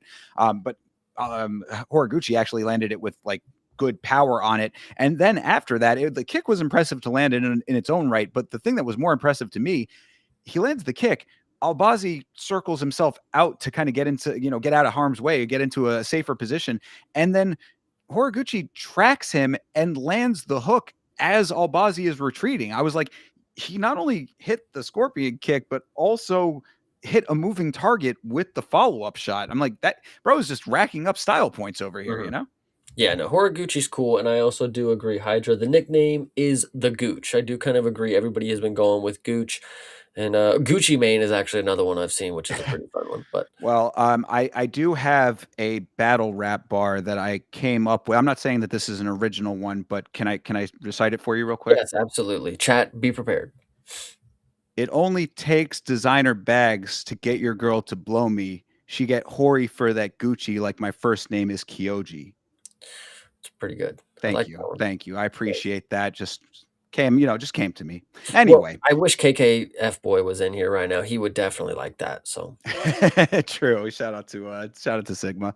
But yeah, so I mean, I guess one of the things that we should also note in this fight, and I don't know how much stock you put into this, but it is something that he had said afterwards. Horiguchi saying that he broke his hand in the first round. no, yeah, he definitely did. In this post-fight speech, he's already got it casted up. That's why I was making the funny joke in the Discord. It's like, nah, brother, you're headed to fucking Mexico with a broken hand. You already said you're fighting Moreno after this shit. And to be fair, he's got a good attitude about it. He probably would take that fight. But like, that's the exact point I was making. Like, you're literally not gonna fucking make that fight, brother. I don't care if you think it sounds cool, like, oh yeah, I want this fight and I want him. It's like, bro, you just broke your hand in the first fucking minute of this fight, whatever you want to say. Like, Yeah, no, well, I mean, add all of what I had just said about this being essentially, to me at least, a masterful performance, almost a masterclass of speed, precision, and power with a broken hand. I'm like, I really, I've always been a big fan. I didn't really necessarily follow him as much outside the organization, but I always remembered him from, his first go and fighting Mighty Mouse and all of that. That was when he was a lot younger. He's, got a good amount of years on him now, perhaps, but coming back, I am a really, really big fan of this guy now. it seems everybody seems to be a pretty big fan of Horiguchi, and I'm not gonna say that, I'm not a fan of him, but I'm gonna be a little hesitant to jump on the bandwagon, guys. I know everybody is quick to jump on a good thing when they see it, but guys, Josh Van is still the champ, and his name ain't Pan, and it ain't Ban, and Pan, it is ban, Van. ban. I want to fight Yeah. you. So I mean, well, I guess we'll see if he gets that chance. I see Menk in the chat here saying that Horiguchi gets the shot after Manel. I mean, I think that it's a little early for that, I would say, but not too far off. I mean, this is the thing about flyweight. We talk about how exciting it is, but like we have also said that the top of the division is somewhat of a carousel. So like go in there and really make a definitive statement like he has been. I mean, this is not a finish in this fight, but he finished his last fight. So, between that and this fight, come in, get another finish, perhaps. Like it's not out of the equation, I would say. and to be fair, like I said, shout out to Amir for being so tough. I mean, this very well could have been a finish if it was any other person. Like, it's actually quite interesting to note, like the way that Horiguchi was landing these shots on Amir. Both of the shots that landed on Amir that like kind of made him fucking chicken dance across the cage, they landed like right on the top of his head. Like it wasn't like a temple shot. It wasn't like back of the ear. He like just booped him right on the orbital fucking lobe or whatever, and this dude's just body just did not like it. So, and that was both the times that he did it. So it was any other person. We've seen how people react to some shots. Fazeev is somebody who very recently you get punched and your body just turns around and starts walking away. Whatever you want to say, like things happen. Amir is just a very, very tough fighter, and I think Horiguchi, any other person, if it wasn't Amir Albazi, he probably would have finished him with those shots. Yeah, and to that end, actually, the fight that I think would make sense at some point, I don't know if it is next, but I would say that it would kind of go for me is I'd like to see Albazi against your boy Perez, Oh, Alex Perez. Alex Yeah, Perez. Yeah, nice. I would definitely love to see, him make weight, but yeah, I would love yeah, to see it. yeah. I mean, obviously with the weight make, but yeah, I think that fight makes sense. Alex Perez and Namir Albazi. And then Horiguchi can continue up the rankings now. I mean, Albazi I think was fifth or sixth at like somewhere in that range. Something like that. Probably shouldn't have been that high, but yeah. Well, he was still holdover from before. He had been ranked and then he had to be out for a long time, and then Moreno dropped him down farther, and then that's why I think he's somewhere in that range. But either way, I mean, Horiguchi just rising the ranks very quickly now, so good on him. Hell yeah. All right, well, that brings us to the main event of the evening: Mario Bautista versus Vinicius Oliveira. Of course, we talked on the free for all chase about Vinicius Oliveira cutting 30 pounds in 1 week's time to make this fight happen. And perhaps that was not such a great idea. What do you think? I'm glad that we got to have the moment on Friday because on Monday, I stuck with my decision on Vinicius Oliveira, and then on Friday, I'm glad we got to rehash it a little bit because I'm very confident that I knew how this was going to play out. Once this dude was in that interview talking about how he had he lost all this weight and he still got such and such to go. I'm looking at him right there thinking you're gonna die on the scale. You're gonna die, and he made the weight. Shout out to him. But this is exactly what you get when you drain all that fucking weight. Even Mario Batista said, I don't look at it as you're bigger than me with all the weight loss. Like you're just slower now. Like and that's a good way to look at it. It doesn't obviously happen like that for everybody, but in this case, it definitely worked out for him. Vinicius Oliveira came in probably one of the worst game plans I've ever seen in my life. I mean, because one, it's not like he did anything wrong, but the fact that you did something that expelled every single drop of your energy in the first round, you clearly fucked up. Like you clearly, I mean, whether it was the weight cut, whether camp before that, whether you didn't do this or that. Obviously, he said he had a broken arm and he couldn't be trained. There's always excuses, but the fact of the matter is, the first round ended. He walked over to his corner, sat down, and did. Yeah. And Oh, I'm yeah. like, yeah, I'm like, I'll touch on that. Yeah, I mean, really, starting this thing off from my side of the aisle here. I mean, Oliveira gassed himself. He really gassed himself out halfway through round one of a 5-round fight. I mean, dude, this is. I mean, like I could only imagine what this thing would have looked like had it gone into later rounds for whatever reason. But obviously that was not going to ever be the case. But so round one, yeah, that was a lot of positional jockeying, some actual active clinching, which I was like, nice to see that after some of the stuff we saw earlier on the card. But I digress. Then yes, that what you said. I mean, this was like it was really almost bizarre because he, Bautista starts to get his rhythm, and what you're thinking about, we're all thinking about this from Vinicius' side of the equation, but Mario Bautista is a very skilled fighter in his own right, and B, a guy who is very well conditioned. He has never missed weight. I went and checked. So it's like, he's always in the ready state. Like, I think that that's actually one of his biggest, or not biggest credits, but a credit that you can definitely apply to him is that he is very professional about his fight, how he takes his fighting, how he conducts himself when it comes to this sport. So the conditioning was never going to be an issue for him. So he starts to feel himself in that first round, starts getting some stuff going for him. Still competitive, but he was just it's a 5-round fight. He's just getting himself started. Oliveira literally butt scooted to his corner at the end of the round. He was on the ground on his, and then just scooted himself over. He's sitting on the floor. They bring the stool over, and then he has to claw his way to get onto the stool. I was like, this is not going to go well in the second round. I mean, it was obviously, and of course we know now, but like just watching it back, I was like, you could see this from a mile away. And the fact that he was, like you said, pointing his mouth, always he needs water. He's breathing so heavy. I mean, like this was just the gassing was inevitable beyond how this fight ended. Like there was never going to be a path to victory here. Yeah, and then the second round was just even more beautiful. I mean, such a great performance from Mario. Gets the takedown, and then that's about all she wrote right there. Vinicius gets up and he tries to get up, and then Mario just grabs his neck and pulls him right back to the ground. And I even, I foreshadowed this a little earlier. I saw a Chinese woman named Wang Tong fight harder to get out of a submission than the Brazilian who had probably been taught this position in primary school.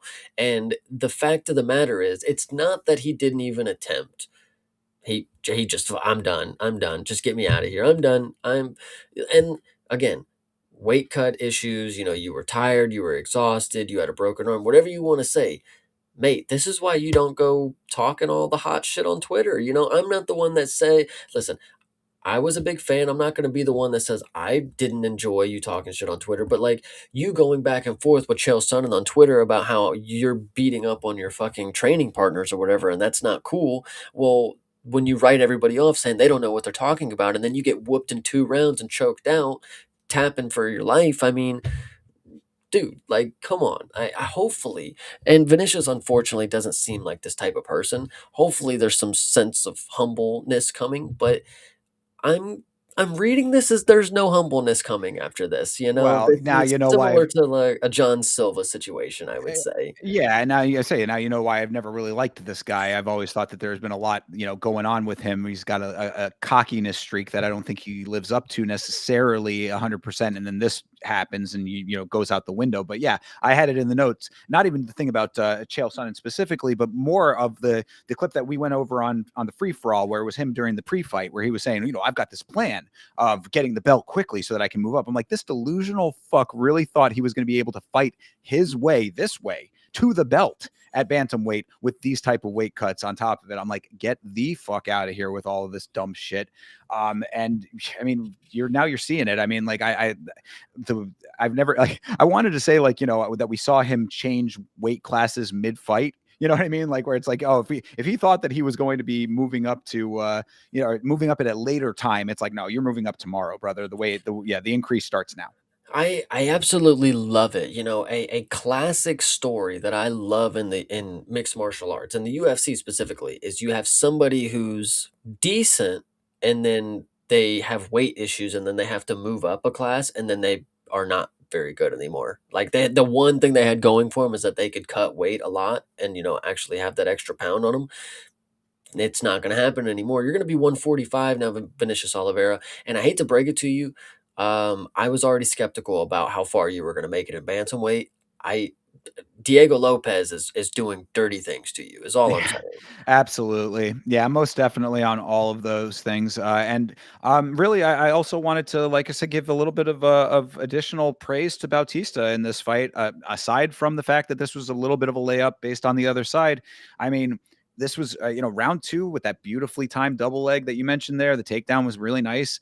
I mean, the fact that he was able to secure the position that he was getting himself to, even if his opponent was looking for a way out anyway, which is definitely what that was. I mean, that there was no resistance to the tap in the slightest. I just thought that this was a very well well executed plan for Bautista. Strong showing, doesn't necessarily change a whole lot for him, I would say, because of like, him sort of fighting down for this to begin with. But I still like it. I'm a low key fan of Bautista, like I've said, so I'm happy for him with all of this. And on the other side, Vinicius Oliveira really shot himself in the foot with this because this happens on the prelims.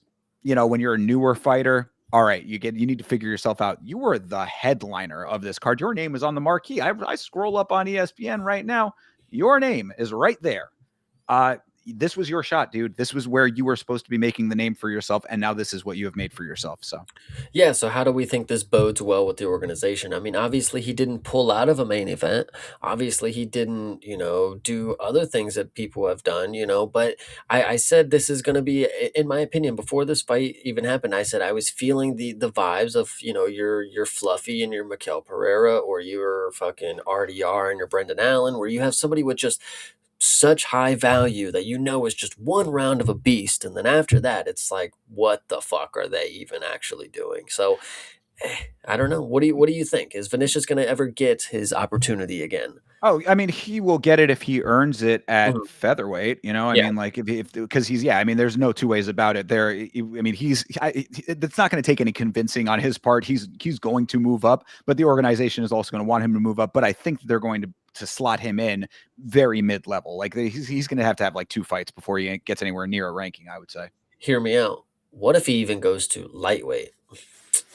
Then everything that has made him even slightly interesting goes right out the window. Because I've always said, as far as why I thought that Bautista was going to win this even before we knew about the weight cut, was because he's a crafty guy. But if you get your hands on him, it takes away all of what makes him able to be that crafty and that wily and slimy and all that kind of stuff. Like he's a slippery dude who has unique movement. So it's like, that ends up working for him a lot. He's able to get himself out of sticky situations in a way that other guys might not be able to. You get at a higher weight where he's not as agile. Like, Kyoji Horiguchi is able to be that fast because he is that small at that Yeah. weight. Like you start adding another 20 pounds to this guy. I mean, like, or, the 30 that he walks around with at all times that he had to cut. I think that he becomes a fundamentally different fighter. I would suspect anyway. I could be wrong. Yeah, I think the last question that I have, did the blonde goatee that Vinicius Oliveira had, did that help him in any way, or did he gain any browning points because of that? On the contrary, it was one of the greatest aura losses I've ever seen in my life. That is such a bad look, and I didn't even know it was so bad, or like kind of didn't catch my eye initially. But it's one of those things that you cannot unsee. Not unlike Donchenko when he had the single plat coming down in the front, which was bothering the hell out of me during his fight. I didn't mention Yeah, it it, but was. yes, but yeah, but I mean, you tell me. Do you have another opinion about that as a man with a goatee? It's funny, but no, I didn't notice it at first either, because like you're looking at it and you're like, does he just have something on his face? Like, what is that? But then you realize you're like, oh, that's just like a weird choice. But funny you bring up Don Checo. That actually did come up in our call as well. I can tell you, as a person with long hair, one singular strand just it would ruin everything. You wouldn't even be able to fucking no. It's just flying, just touching your face. Just no, it's horrible. It's one of the Yeah, worst experiences ever. yeah, Scott Hall, it was not. Yeah.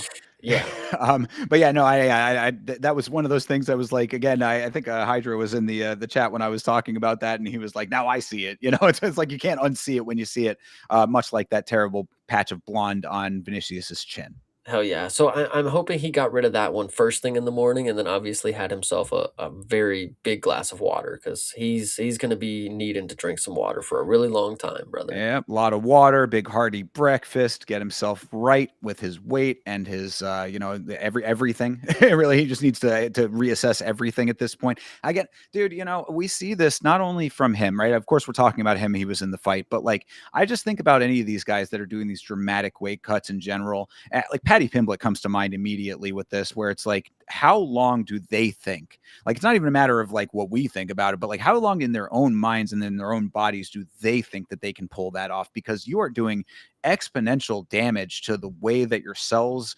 reconstruct. Like there's a physiology of what that, like the weight cut, the yo-yoing of the weight does to your body is really damaging.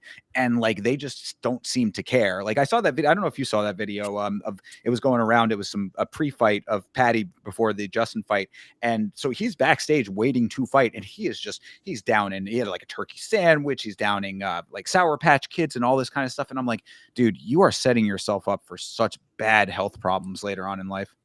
Well, the fact is, you want to talk about how dangerous it is. I mean, if anybody knows how dangerous it is, it's Vinicius. He even said in the interview, like, I know cutting all this weight is not good for me, so that's why I'm planning to do it really, really fast and then go move up. So it's Right. not that they don't know, it's that they're maybe not the brightest, unfortunately. Like their idea of saving themselves of lifelong damage is just do it as quick as possible. If I do it in 2 years instead of 5 years, then I have 30 more to live. It's like, well, sure, I guess if the maths to you, but I, Yeah. Nah.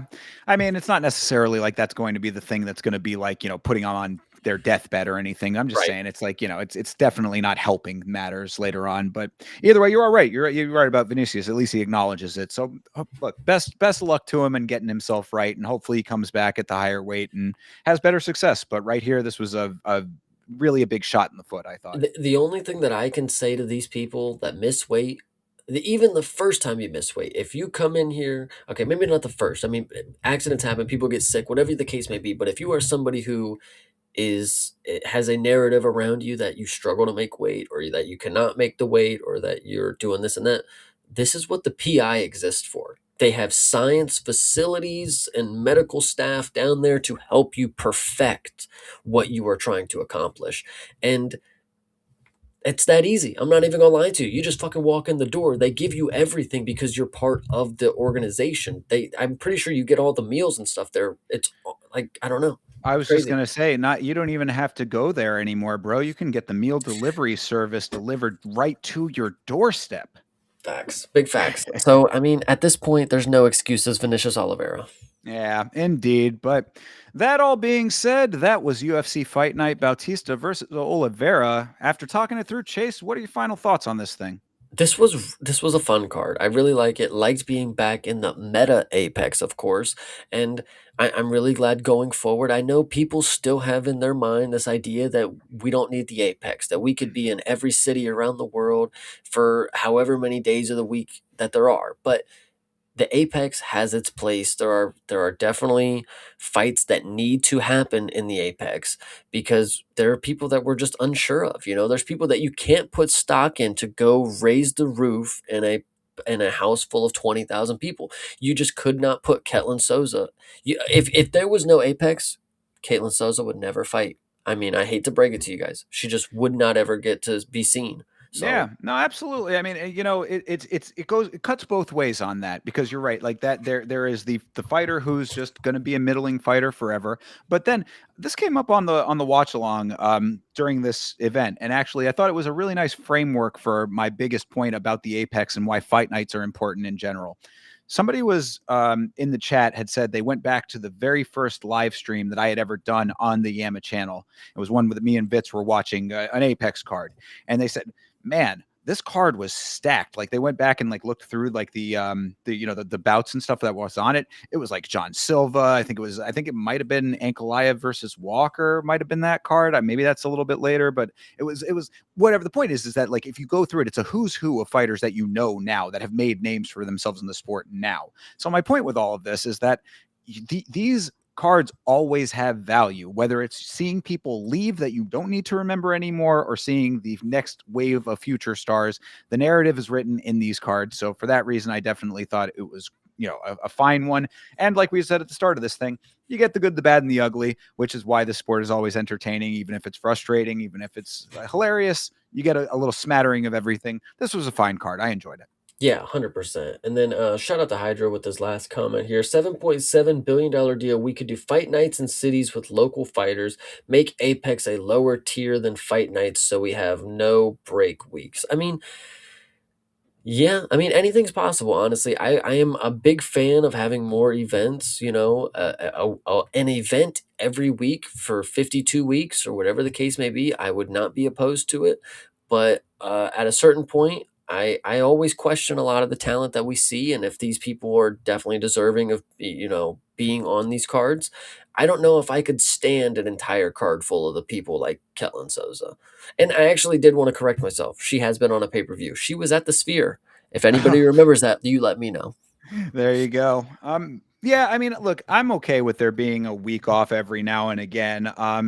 Other promotions can take those Saturdays every once in a while too. It would have been actually really nice if Knucklemania had just waited an extra week and then they could have been on this Saturday and then we could have just been watching it live. But no, I think that I think I am okay with the output that we get from the organization personally right Mhm. now. Like I don't think that I need too much more, especially when we're going to be coming back with the Contender Series soon, and that always is one of the greatest parts of the year, one of my favorite parts of the year. So I think that we should just be grateful for what we have with as far as output goes. I think we get a good amount. So I wouldn't be opposed to it if they said, hey, we're going to do every single weekend, then we would do every single weekend. But for right now, I'm not complaining about that. 100%. Yeah, no, I agree with you. So, all right. Well, then that is that. And of course, as you know, we do not have fights this coming weekend, but we can still do a little bit of a rundown of what we will be talking about on next week. Of course, the upcoming card that we will be talking about, which is going to be the 21st of February. So, again, not this weekend, but the weekend after, is UFC Fight Night Strickland versus Hernandez. I cannot tell you how excited I am for this card. I have said many times, I think in our state of the divisions, I was saying how Hernandez is one of my favorite fighters right now and a person who I put a lot of stock into. So I'm really looking forward to this fight. Sean Strickland, on the other hand, is someone who I am not very fond of. What are you have any initial thoughts on this? Just very basic. I think this will be a very good one. I know everybody is skeptical to say Sean Strickland loves to go to war, but I think this one will be definitely a more of a fight than the last few that Fluffy has had. I'll say that. True. All right. Well, then let's just briefly run down the rest of it and we can close this thing out. After that, your co-main event, Dan Ige versus Melchizedek Costa. I know you're excited about that one for sure. Yeah. All right. After that is Sergey Spivak versus Ante Dalia. Interesting that they're continuing to give that guy shots. I appreciate that. Going forward, it's Jacoby Smith versus Suk Young Ko. Mm. Then Zachary Reese versus Michelle Pajeda. Talked about First him. round finish. Jesus Christ. Well, if he has the cardio to actually make it into the cage and doesn't dance. Yes. But all right. So that's wow, that's all the main card. Jeez, I guess they maybe abbreviated this a little bit, or maybe they're still adding fights to it. But you're going down into the prelims, Chidi and Jukwani versus Carlos Leal. That's a Perhaps pretty good one. Also, first round finish. could be. Ode Osborne versus Alibi Idris, our guy from the Ultimate Fighter, coming back Yes. for another go. That's a big test for him in Ode Osborne. Actually, I like that fight. Well, as long as what's his name, Alibi. As long as Alibi doesn't put himself into submissions again, like he did with Joseph Morales, he should definitely fucking win. But it is what it is. Sure. Yeah.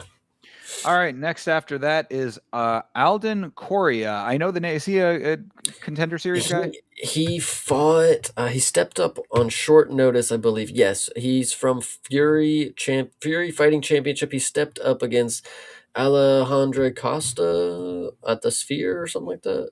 No, Noche was Lopez Silva, excuse me. Oh, okay, okay. Oh, on the Lopez Silva card, yes. Oh, yes, Coria. Yeah, he's a training partner of somebody. I do remember him. Yeah, yeah. He had a good performance on that card He got a actually. knockout. Yeah, exactly. He got a knockout. Yeah, I say he finished his fight. Good deal. Cool. Okay, great. And he's fighting Luis Garule, who has not been it, unfortunately. Like I liked Luis Garule. I remember him from the Contender Series. He's a wrestle heavy guy. He needs a win real bad. He's going to get cut if he does not win this fight. That no two ways about that. So make or break fight for Garule on that one. 100%. Next up after that, this is I like this fight actually. Nora Cornell versus Jocelyn Edwards. Of course, Edwards, someone who I have been very anti for a long time, but actually finished a fight recently. So I kind of have to shut up on that one. She has changed my perception versus Nora Cornell, who still needs to change perceptions, I think. Yeah, I would love Jocelyn on this one, and these last 3, I'm really excited to just briefly get a glimpse of real quick. Oh gosh, yes. Austin Vanderford versus Jean-Paul Lesbosnayani. I remember that guy from the Contender Series finally making his debut over here. He was the guy who had the faces in the crowd, you know? Yes, yep. Hell I would yeah. say they fabricated his hype, but that's just me. True. Well, let's see if he lives up to it. Then and of course going off against Austin Vanderford, or aka Mr. Paige Van Zandt. So that's Yes. interesting. Jordan Levitt versus Yadier Del Valle. So glad that Del Valle is coming back and getting, a good shot here against a good opponent, I would say, for him. I was gonna say Yadier, I mean, he must have been cleared in the investigation. That's all that I'm saying here because, like I said, even back to just because it wasn't him who was the one under investigation, I mean, he still partook in the competition. So there's definitely had to be some questions asked to him, I would say. And if Yep. there wasn't, then Cash Patel, what the fuck are you doing? Like, Cash Patel sits with his Sherlock Holmes hat and his big magnifying glass, just looking at files day after nice. day, brother. He's Yeah. got so much to do. That guy So is many so files. so So many. many so many files, bro. I mean, so much to do, so little time, and so many investigations. So yes, I gotta believe that the Justice Department did their due diligence and that Yadier Del Valle has been cleared. So welcome back, Cuban problem. Or Hell right, yeah. wasn't he the Cuban problem as opposed to the Cuban Missile Crisis? I think that is his I, nickname. I think you're right. All right, and then rounding this thing out is Juliana Miller, Killer Miller, going up against Crispy Carly Judice. I know you're a big fan. I'm a big fan of this fight in general because I think this is another one where the UFC knows what they're doing, and I feel like they listen to me on this one. I'm not trying to go too far in deep depth of it. I'll just give you a brief analysis. Brief analysis. Juliana Miller looks in the face as if Dakota Decheva was American. Right? Hear me out. Carly Judice is as good as Decheva, except she actually competes in the UFC and she's not a fucking weenie. So I would like you to know that this is American Decheva versus the real Decheva matchup right here. So just be ready I for it. And you it's the heard it here. first fight of the night, women's fights. Like you guys hear me out. It's going to be a banger. I mean, Carly That Judy doesn't disappoint. Yeah, that I was gonna say that is one of your most true to reality takes that you've ever had on the show. I would say is that you are absolutely correct about the organization knowing how to start cards off with women's fights. Like they have been really on the money, like time over time in some of these cards. We've been seeing some really banger women's fights to start cards off, and Judice fits the bill of somebody who can make that happen. So I'm looking for some big fireworks out of her on this one.